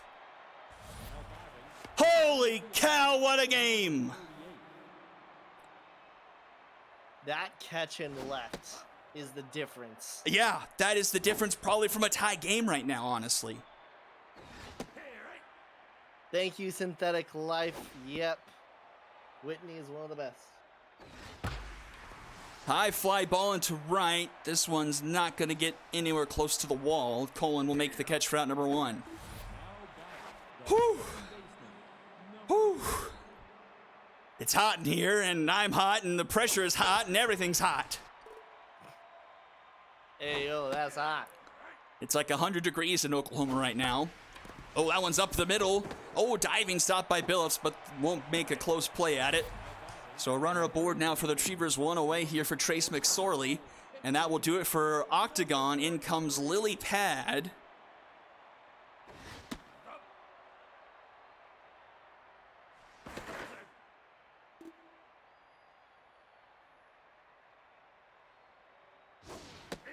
Inside 2-0 to Trace McSorley. Oh, they're going to catch the runner going. Another runner is going to be caught on the base pass for the Retrievers. And that's a big second out now.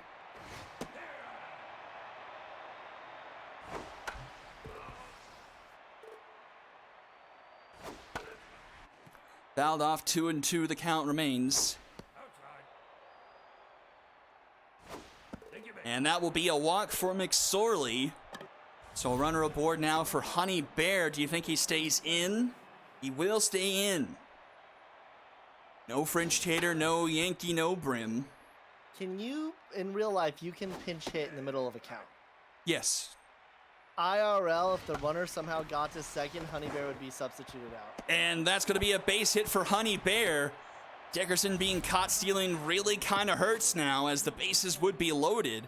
But it's 2 on, 2 out for the top of the order. Harold McHenry had the home run that started the scoring. Can he get the run back for his team? He's ahead in the count 2-0 against Lily Pad. Pad finds his own on the slider, 2-1.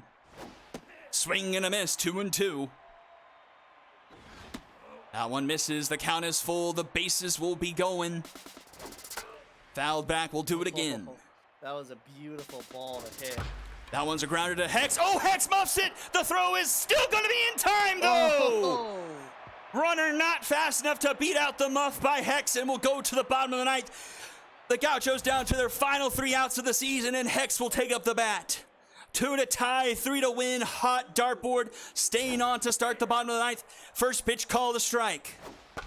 Ground to the third. McSorley fields the throw in time. Out number 1. Donier Colin to the plate. 0 for 3 here. He stays in the game.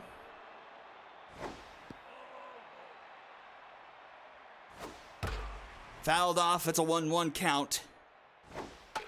Swing and a miss, 1-2, or fouled back, 1-2. Lays off the pitch, 2-2. That one's into the gap. That's going to roll to the wall. Donier Colin is going to have himself extra bases. He's got a 1-out double. And the tying run is coming to the plate. And it's Ernie Steele. And dartboard will get pulled in favor of Grogu. RBI man active.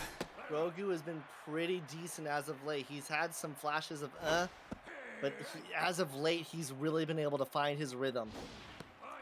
2-1 the count to the RBI man, Ernie Steele. Runner on second in a 3-1 ball game. Gauchos need it or their season is over. This one into right. Tracking that one is McHenry. And it's over his head! It's over his head! But the runner only advances to third because they weren't sure if McHenry was going to catch it in time.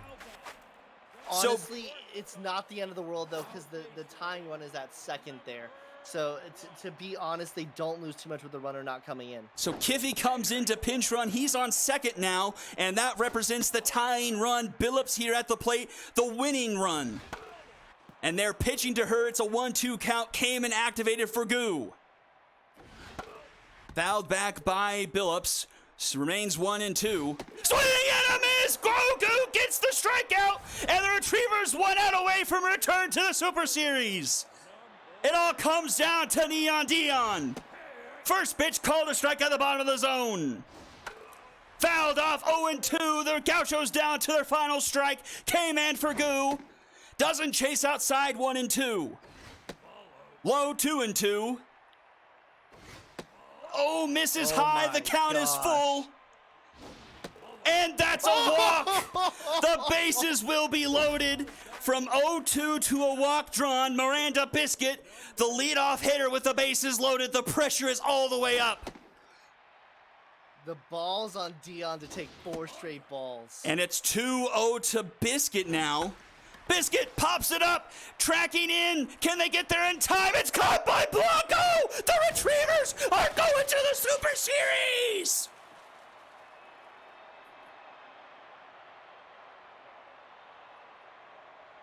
Second straight season that the Gauchos made it to the conference finals.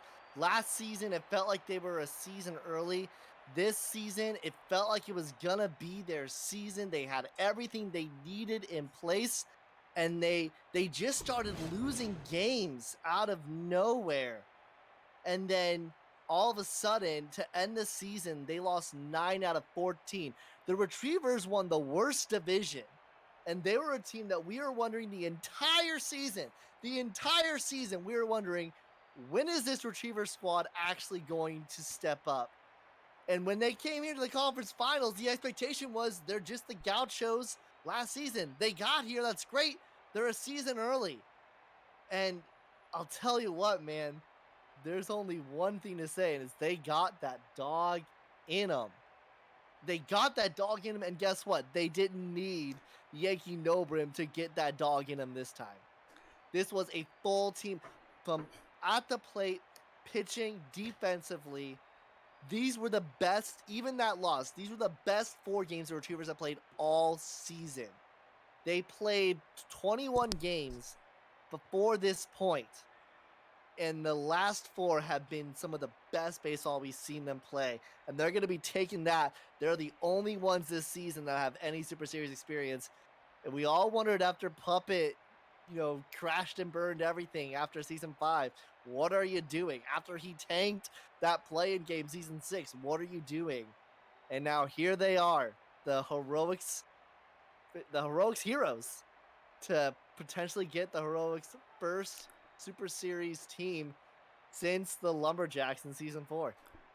The Retrievers win the series 3-1 with a 3-1 win in Game 4. But boy, did they ever sweat for it.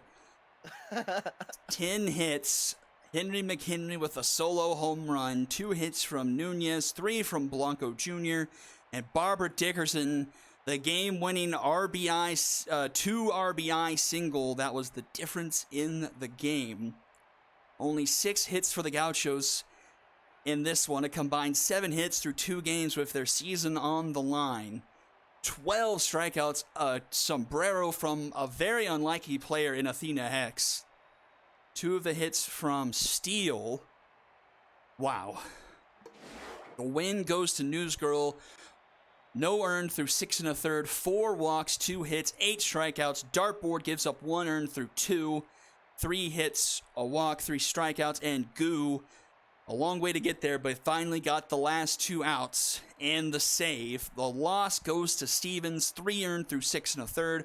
Octagon kept things fairly quiet in 2 innings, a hit and a walk and 2 strikeouts, and Lily Pad the final 2 outs as well. And this is not the last that we'll see of the Gauchos. No. I would not be surprised if the Gauchos were here this time in November. If they're the ones in the conference finals again, they have a very, very solid roster. I really, really hope that Marge doesn't blow anything up. It's his team has been very unlucky, and that's nothing against the Retrievers, but you just look at that entire pitching staff. You look at it from top to bottom. There's really only a couple of players that you may want to sub out there. The entirety of it, they're a very, very good team, and I think that just goes to show for the Retrievers, they beat the Gauchos in a 5-game series. They beat the Gauchos at their own game. They beat the Gauchos with pitching. Like, their pitching outdid the Gauchos' pitching. That's pretty much the summary of the series. Well, we're not going to have 6 games tonight. Will we have 5, or will the Stingers finish out tonight in 4?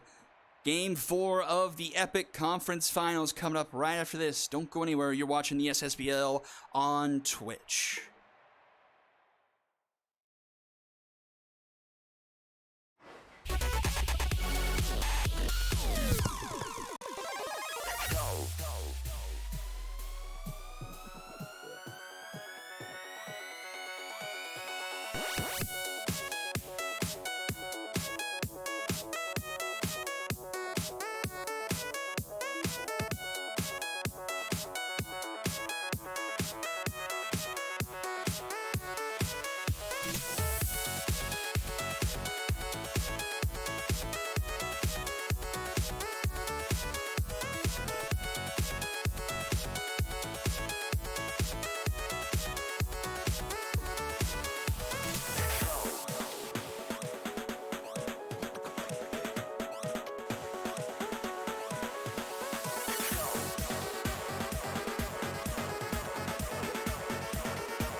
And here we go in what could be the final game of the night. The Stingers and the Wildcats in Game 4 of the Epic Conference Finals. Can the Stingers join the Retrievers in the Season 8 Super Series, or can the Wildcats force a decisive Game 5? We've got Fanny Minshew on the mound against Pot of Gold.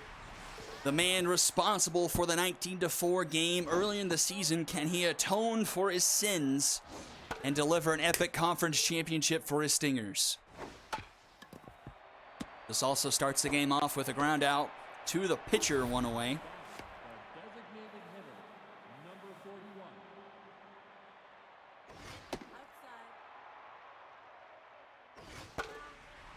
41. Outside. Elmenreich 1-1 the count. Oh, Elmenreich into right, back it goes, and that one is gone! The Stingers wasting no time and taking an instant 1-0 lead off the bat of Monica Elmenreich. 360 feet into right field, and it's 1-0 Stingers. I realized I was muted and I made a really great joke, but now I don't know if I can make it again. What was it? Well, I was saying his actual name is Pot of Gold. Pot of Gold is his legal name. And then it was, no, please. Pot of Gold is my father. Call me Pot of Gold. And that's a hard hit ball by Kennedy that gets by Durr. And Kennedy will gladly take second base. I summon Pot of Greed! The first baseman, And here comes Dank Highgrass. Fanny Minshew tense. One out and a couple of hits already here in the top of the first. I'll tell you what. And that one is long gone! Dank Highgrass with a monster shot into center field, and the Stingers already up here 3-0. 487. Josh and I were talking and jacked about how the last time that the Wildcats and Stingers were in Bingata Bowl, it didn't really work out for the Stingers. Well, they won Game 3, and now here they are 3-0 ahead, nearly scoring the same number of runs as they did in Game 3 here. I don't think the Stingers have many demons from that Game 1, and they're certainly getting the last laugh right now. And the hits keep coming, and they don't stop coming, as Bash Luggin has been fairly good with the glove this series, but lets that one go by him, and it's another runner aboard. Garcia is on, and here comes Dallas, Texas. 0-2 the count. Ball. High. Nope. Inside. 2-2 now. Fouled back. And again, we're up to 24 pitches on Minshew. Outside. Gutsy take there, the count is full. Take your And that will be a walk for Dallas, Texas. 2 on, nobody out here for Czar B. number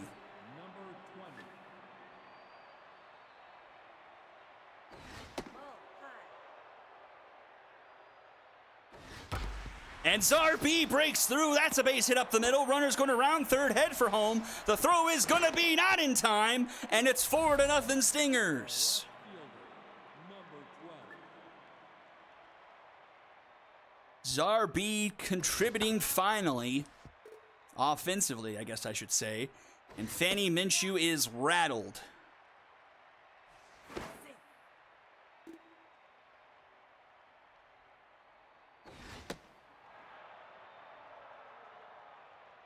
Ball high. Good check swing there by Pendragon. 2-2. That's up the middle. Bash gets the Dragon special to end the inning, but the Stingers put 4 on the board here as we go to the bottom of the first. Fielder, Let's see how Pot of Gold answers. That's outside.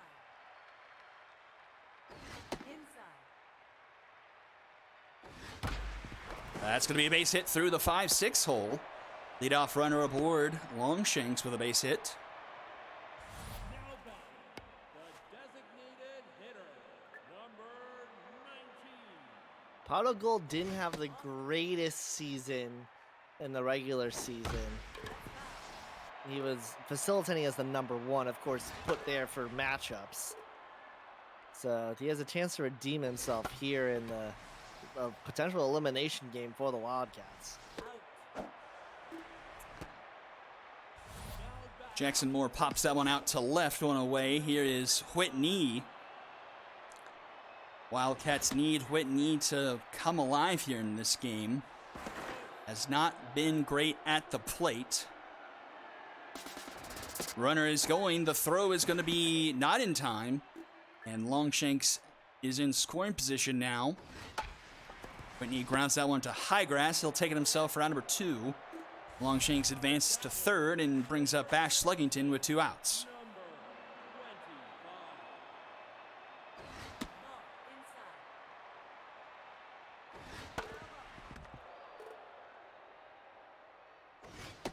Outside. 2-1 the count to Sluggington. Fouled back 2-2. This one will be foul. That's foul. Into left, this is popped up, and Yomeko Pendragon will make the catch for round number 3, and we'll go to the top of the second. 4-0 still the score. 9-1 and 2 due up for the Stingers. Sent 8 to the plate in the top of the first. Minshew coming into the second inning tense.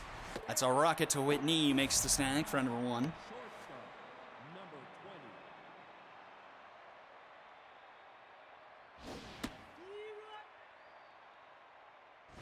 That's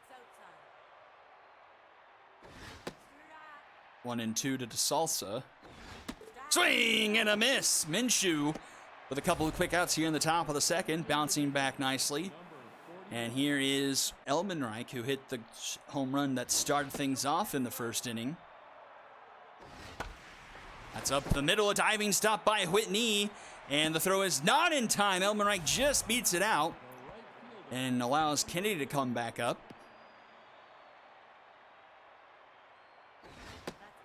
Still there, Fizek? Oh yeah, I'm Okay. just.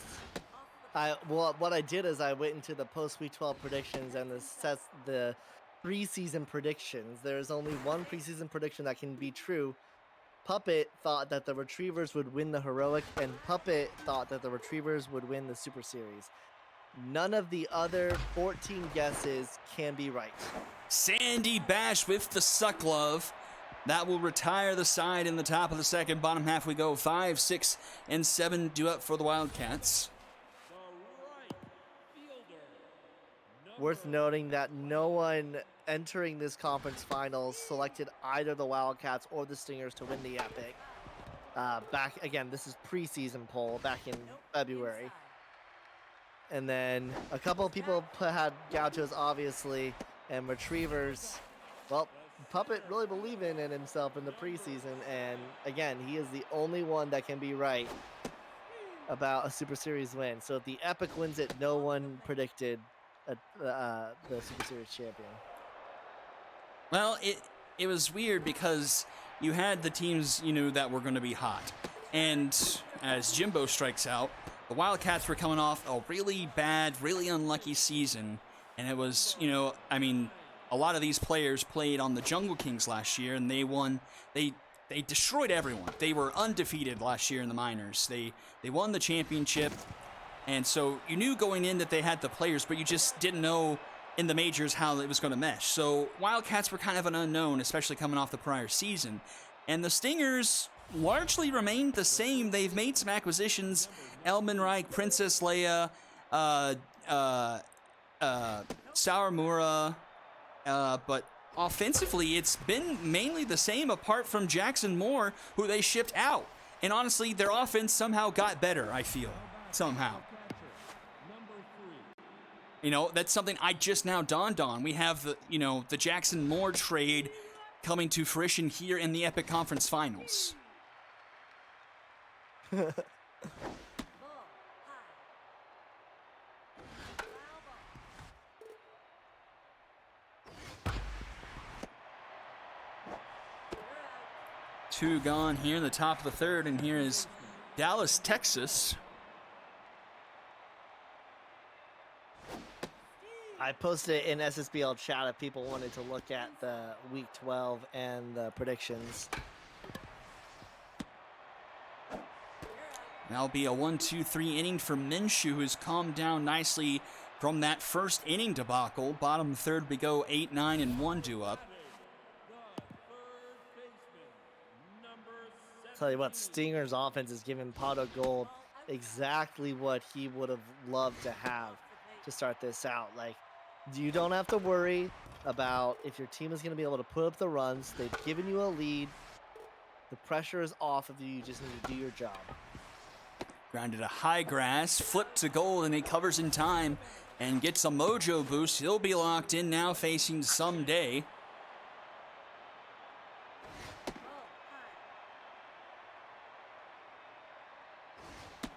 Swing and miss there, 1-1 the count. Grounder to high grass again, and he takes it himself, round number 2. And back to the top of the order, Henry Longshanks. The lone hit so far of the day from Pot of Gold. He got all the way to third his first when he was on base, but Wildcats could not bring him home. Swing and a miss, and he goes down swinging, and we'll go to the top of the 4th. Stingers lead 4-0. 7, 8, and 9 due up for them here. The third baseman, number 20. Minshew still tense, but has done decently to stay in this game and not have the Wildcats go immediately to their bullpen.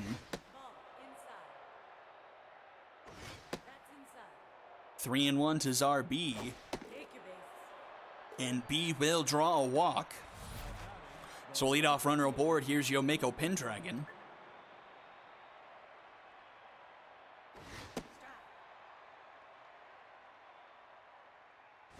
Inside.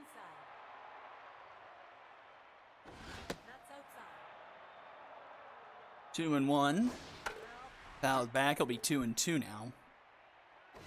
Swing and a miss. Minshew's mojo is up. She's back to neutral. And we'll face off here against Squash Pixel 0 for 1.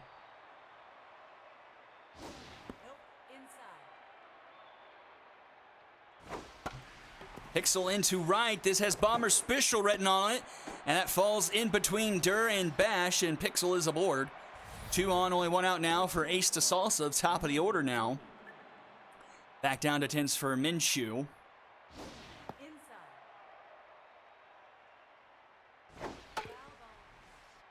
1-1.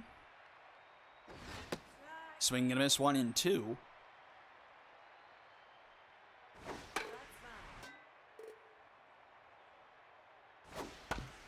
Grounded to third. Milan goes to second for 1 to first. Can't turn the Dragons special. Might have been better off if she stepped on third and threw to second. Might have gotten it that way, but runners at the corners now for Monica Elmenreich. 2 for 2 so far today. Ahead in the count, 2-0. Fouls back, 2-1 now. Inside, 3-1. Base count is full. Runners will go here. And that is ball 4, and the bases will be loaded now for Matthew Kennedy. And I wonder if Minshew gets pulled. She will in favor of Botch Peppers Jr. Manny, go ahead. I'll tell you what, this is a huge opportunity for the Stingers to close this out right here and there. With 8 runs, it's only the top of the 4th. By no means would the game be over, but with the way the Wildcats have not been able to put up runs, oh man! And Botch Peppers Jr. answers the call, gets out of the bases loaded jam, and sends us to the bottom of the 4th, still 4-0. But I agree, that was a chance to plunge the knife in and twist. And Jackson Moore, the 4th, into left, but not quite enough, and Pendragon makes the catch. Whitney 0 for 1 so far.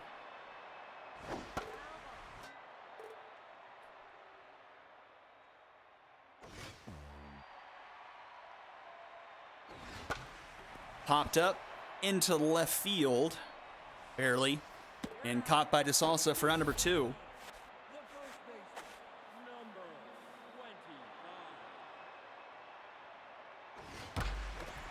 Ooh, knocked down by Dank Highgrass and flips it to Gold in time for a 1-2-3 inning. Top of the 5th we go. Highgrass, Garcia, and Texas due up. Now batting, the first baseman, number 19.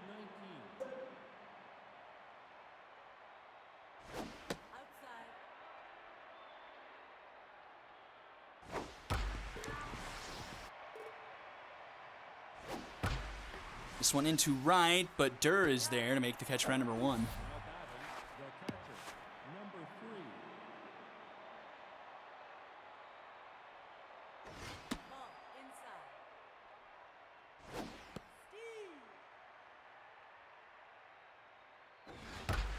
And that one's going to get into the gap. That's going to roll to the wall.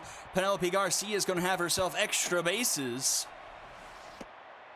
She's aboard with a 1-out double. Now batting, the second baseman, number 12. Brings up Dallas, Texas. Texas had himself a home run in game 3. Along with DeSalsa and...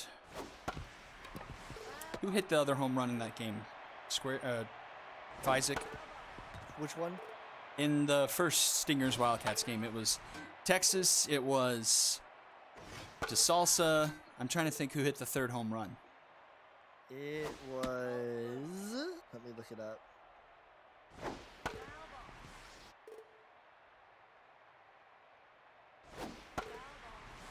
Was it Kennedy? I think it might have been Kennedy. Oh, strike 3 called at the bottom of the zone. Texas is rung up there. Number 20. Yeah, it was, because Kennedy had the 2-run shot. Yeah.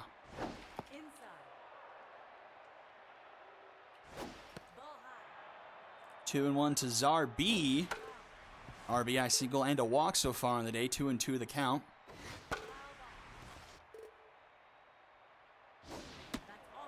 And this is a full count here. And that's ball 4. Zarbi will take a walk. 2 on, 2 out now for Yomeko Pendragon.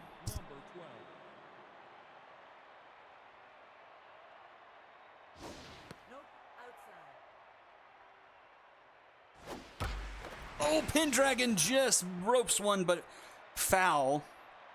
Will be a 1-1 count. And this one is skied into the bleachers. 1-2.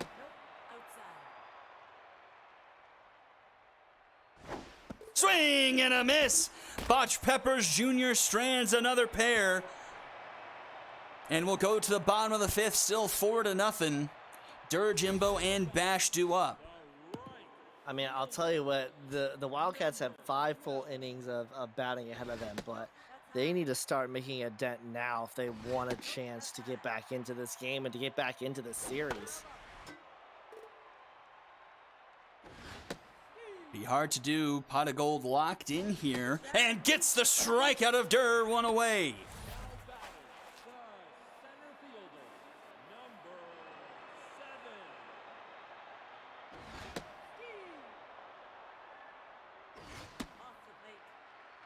Brings up Bobby Jimbo. Puts this one into left field. Pendragon is in front of the track to make the catch for round number 2. And that will bring up Sandy Bash.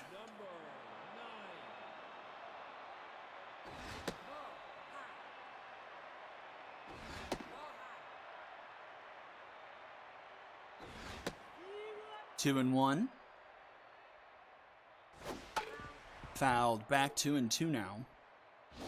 Swing and a miss. Gold with another 1-2-3 inning, and we're to the top of the 6th now. Still 4-0 here. Pixel, DeSalsa, and Elmenreich due up.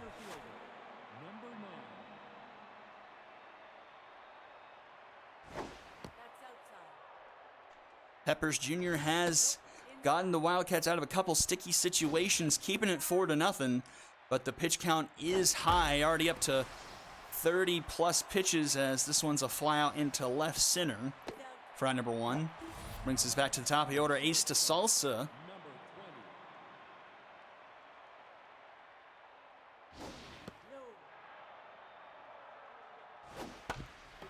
Slow roller, takes a weird hop off the mound, but knee stays with it.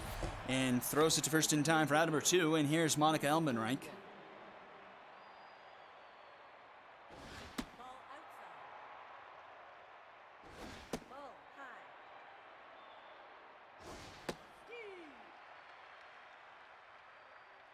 high. This one is foul. 2-2 now to Elmenreich. Lays off the pitch, full count. Oh, strike 3 called to the bottom of the zone. Elmenreich is retired for the first time in this game. And we'll go to the bottom of the 6th, still 4-0. 8, 9, and 1 do it for the Cats. Number 17. Out of Gold, 5 strikeouts here through 5 innings. Inside. Facing off against AC Milan. Nope, that's high. 2-1 the count. Ball high. 3-1. Ooh, swung at ball 4, fouls it off. Swing and a miss! Pot of Gold with his 6th strikeout, 1 away. Catcher. Number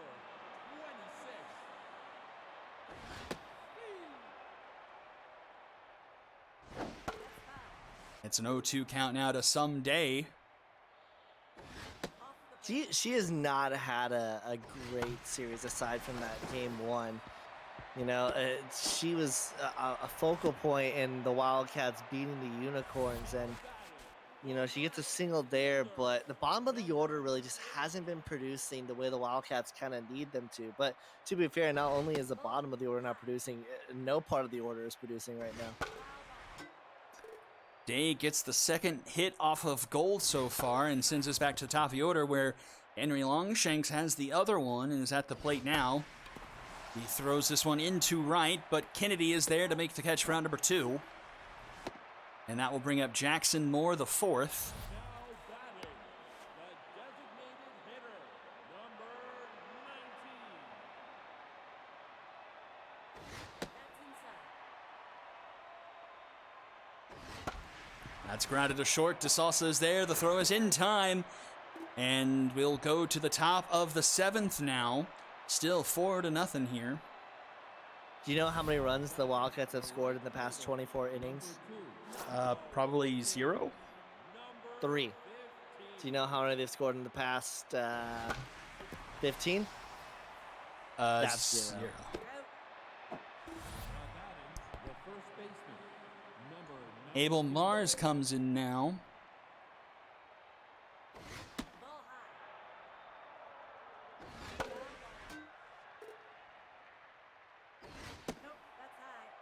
2-1 the count to Dank Highgrass. Fouls it off. 2-2. Strike three. And Mars gets the strikeout for out number 2. Brings up Penelope Garcia having a nice day. 2 for 3. A double and a single so far. And flips this one over the head of Bash Sluggington. She'll be aboard. Now batting, the second baseman, That brings up Dallas, Texas now. 1 on, 2 out. That's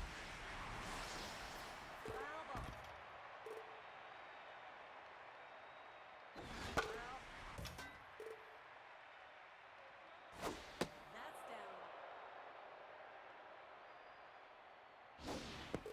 And Texas gets rung up looking. And we'll go to the bottom of the 7th. Wildcats running out of time with their backs against the wall. 9 outs left in their season potentially. Here comes Whitney to lead off the inning. Nope. Low. Strike. Swinging us there, 1-1 to Whitney. Grounded to short. DeSalsa's there. The throw is in time for round number 1. Bash Sluggington, 0 for 2 as well. Oh, that one just goes completely through Sluggington's elbow guard, and then a foul off and a called strike. 1-2. Slider The one he misses. The one he swung at was real inside, too. Ball four takes. And that will be a walk drawn by Sluggington, the first walk issued tonight by Gold. So a runner aboard here for the Wildcats. Gold starting to get up there on the pitches. 84 here with 1 out in the bottom of the 7th. It's been locked in for a good part of the time. This one's deep into left, though, to the wall, and that one is gone! 1. And with one swing of the bat, the deficit has been cut in half. 399 feet, and it's 4-2 thanks to Joshua Durr. Is that the spark that they need? And Pot of Gold will get pulled in favor of Danny California here with one out in the bottom of the 7th. A quick 2 strikes to Jimbo. Swing and a miss. California gets a strikeout. And that'll bring up Sandy Bash.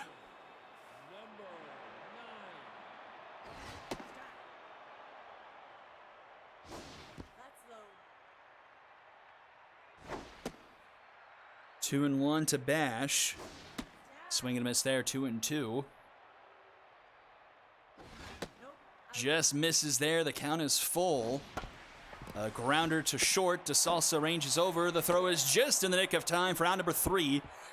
The Stingers get out of the inning, but the 2-run shot from Joshua Durr makes it interesting. 4-2 as we go to the top of the 8th.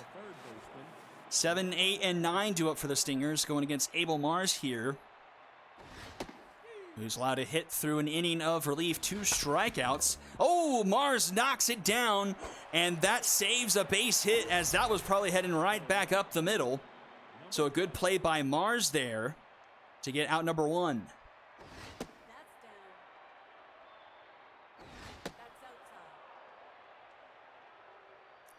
Abel Mars, kind of the creation of the game, dictates whether a player should be SP or RP. If you remember, as an SP, he had 1 start after being in the minors for like half the season. I want to say season 6 or something. He started against the Lumberjacks in interleague play and got absolutely annihilated, if you remember that game. Oh, Squash Pixel into right. That one's back, and it's, oh, I got Bengata there. To the moon. Well, I just got caught by the parallax angle or something. I thought that one was high and over the wall already. I think we're still all kind of messed up after Dion didn't make that catch yesterday. And that's grounded to Bash, and that will be out number 3. We'll go to the bottom of the 8th, still 4-2. 8, 9, and 1 due up for them here. The third baseman, number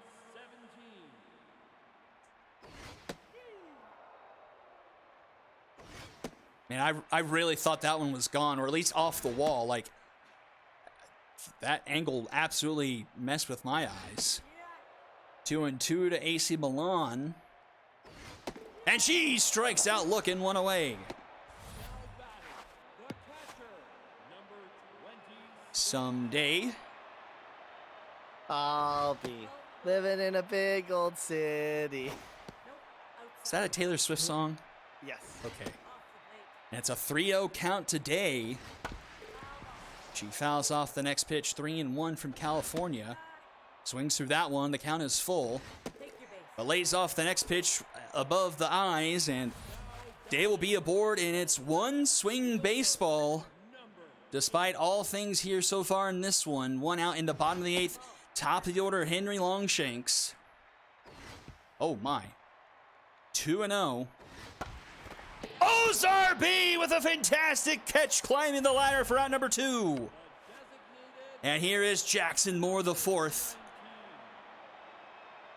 The former Stinger caused a lot of torment early in the season against his former team.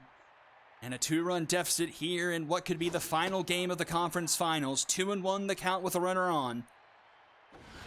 Inside, 3-1. And that will be a walk to Jackson Moore. The go-ahead run is coming to the plate in Whitney.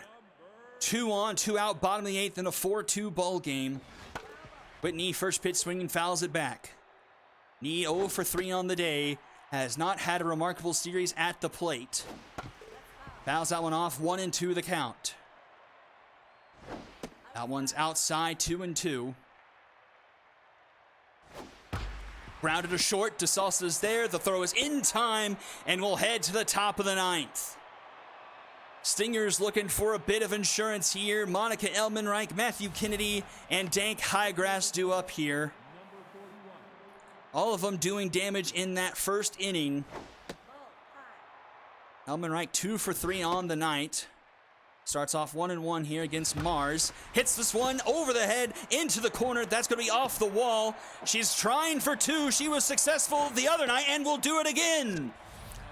Elmenreich gutsy on the base pass, and it pays off a leadoff double, and that brings up Matthew Kennedy. And Kennedy into right. This one a lot easier to read.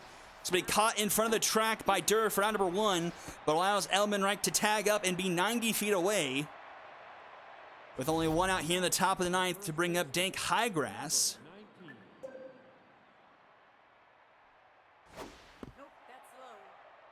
Infield playing in, trying to prevent the extra run from coming home. It's a 3-0 count to Highgrass. And that's a 4-pitch walk. Almost wonder if that was intentional after falling behind 2-0. And here comes Penelope Garcia with runners at the corners. Infield still playing in. Very concerned about the runner at third with only 1 out here. This one's grounded through the right side. That's a base hit, and the run will score, and the Stingers lead 5-2. Got one of the 2 runs back, still 2 on, only 1 out here for Dallas, Texas. He's 0 for 3 in 10s. Think he's been a strikeout victim a couple of times in this one. Yeah, he has not been it this game, but the Stingers haven't needed him. 3-1 the count. And he draws a walk, and the bases will be loaded for Zarbi. And that will do it for Mars. In comes Gorgug Thistlesprig. First time we've seen him make a pitching appearance in the postseason. He was stashed away in the SP4 slot for the first 2 rounds. Good old Thistlesprig. It's a 2-1 count to Zarbi. That one finds his own 2-2. This one up the middle, that's going to score 1. Runner headed to third, rounding third, headed for home. The throw to the plate is not going to be in time. It's 2 runs, and the Stingers lead 7-2. A very close play at the plate. But it's 2 more runs for the Stingers. That one's going to get through the right side. It's a slow roller into the outfield. Runner thought about going home, but will remain at third, and the bases are loaded once again.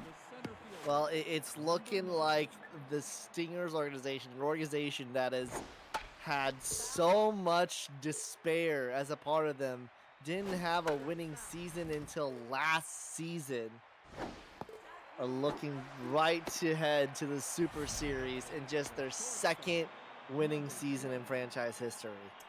Hixel strikes out looking, and we go to the top of the order here. Ace DeSalsa 0 for 5. The base is still loaded. 2 outs here. Ball's blind 0-2 to Thistlesprig.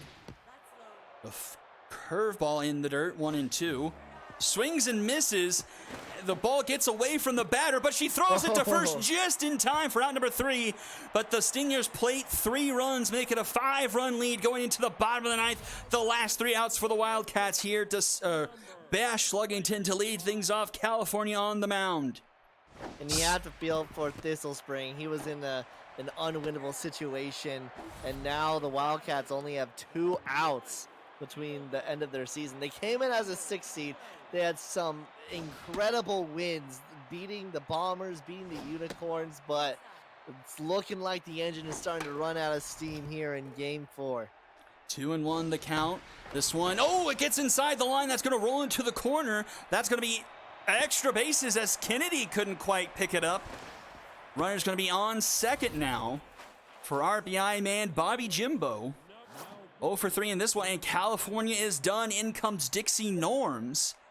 And we all know what happened to Dixie Norms in the first game. And that's going to be a base hit through the left side. Runner is going to stay put at third, so runners now at the corners for the Wildcats. Only 1 out here in the bottom of the 9th. Here is Sandy Bash.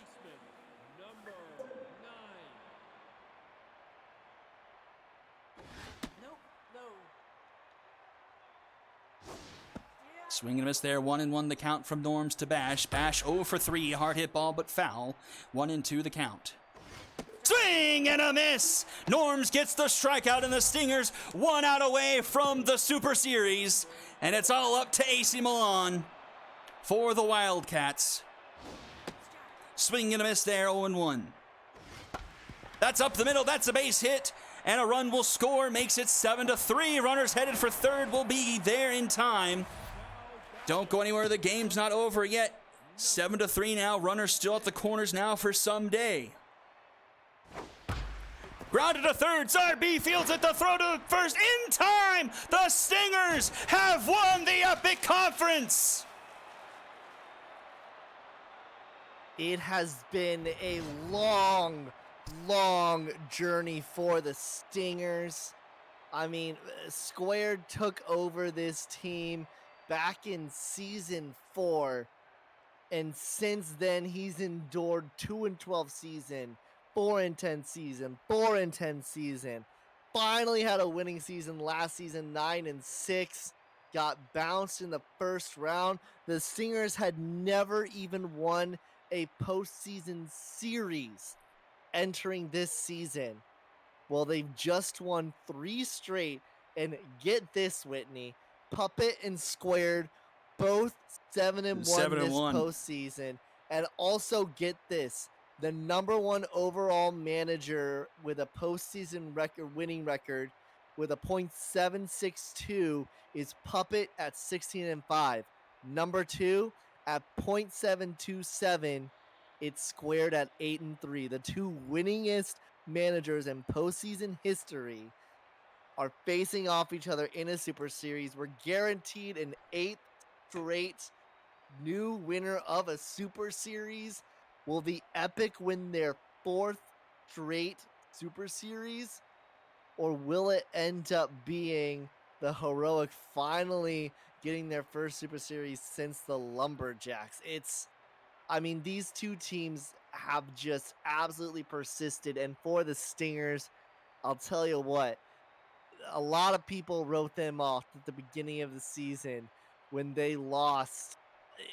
I mean, they lost 19-4 in Bingata Bowl. Wildcats didn't even score 19 runs in this series.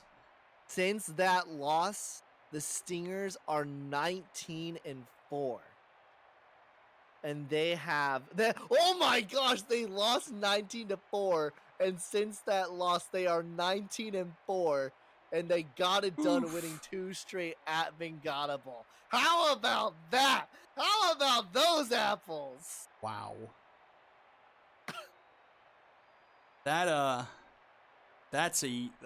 kind of a crazy one there. That's incredible.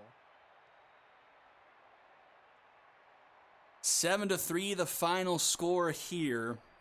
The 4-run first inning, pretty much setting the tone. The Wildcats tried to get back into it, but the Stingers offense finally breaking through again in the 9th and getting some insurance.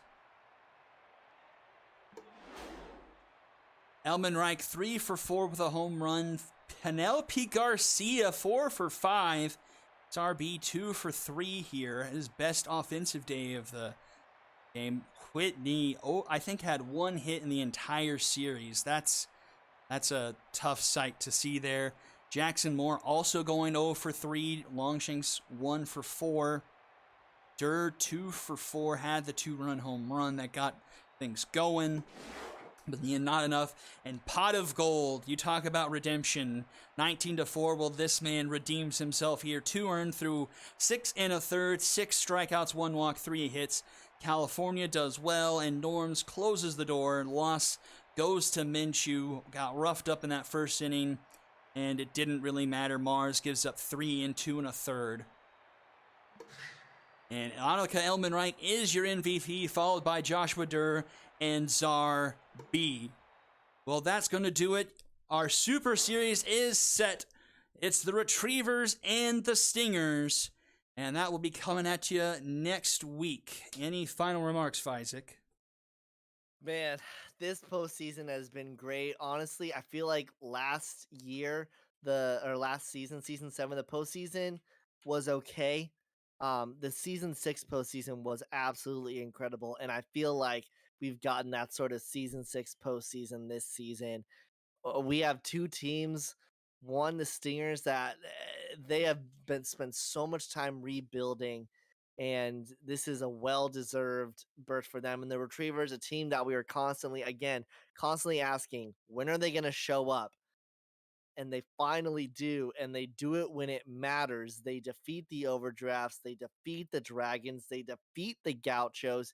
Best 4 games they played in that 3-1 series win against the Gauchos. And now we're heading to Red Rock Park next Monday for games 1, 2, and then we'll head to Sakura Hills for game 3. Josh is going to be on the call, you and I on color. It's, man, what a season. And I don't think this season could have been capped off any other way. This is the SSBL in any essence that you name it. And then also, just so everyone knows, tomorrow 6 p.m. Central on YouTube, we'll have the Chaos versus Panic All-Star game, followed by the first 3 games of the Miners Super Series. And then Sunday at 12 p.m. Central, I believe, either 12 p.m. or 1 p.m. Central, we'll have game 4 of that Miners Super Series, and however many other games we have to play it out. The 2 streams next week will be at 5 p.m. Central for those, so you might be a little late in getting there. But I mean, man, this season has absolutely flown by, and I think we're going to be talking about this season for many, many years to come. Mm-hmm. I agree. And that's going to do it for us tonight. Thank you all for tuning in. Condolences to Marge and Aggie. Congratulations on a great season, which has fallen just a bit short. That's going to do it for tonight, everyone. Have a good night, and I'll see you all next time. Keep on rigging, everybody.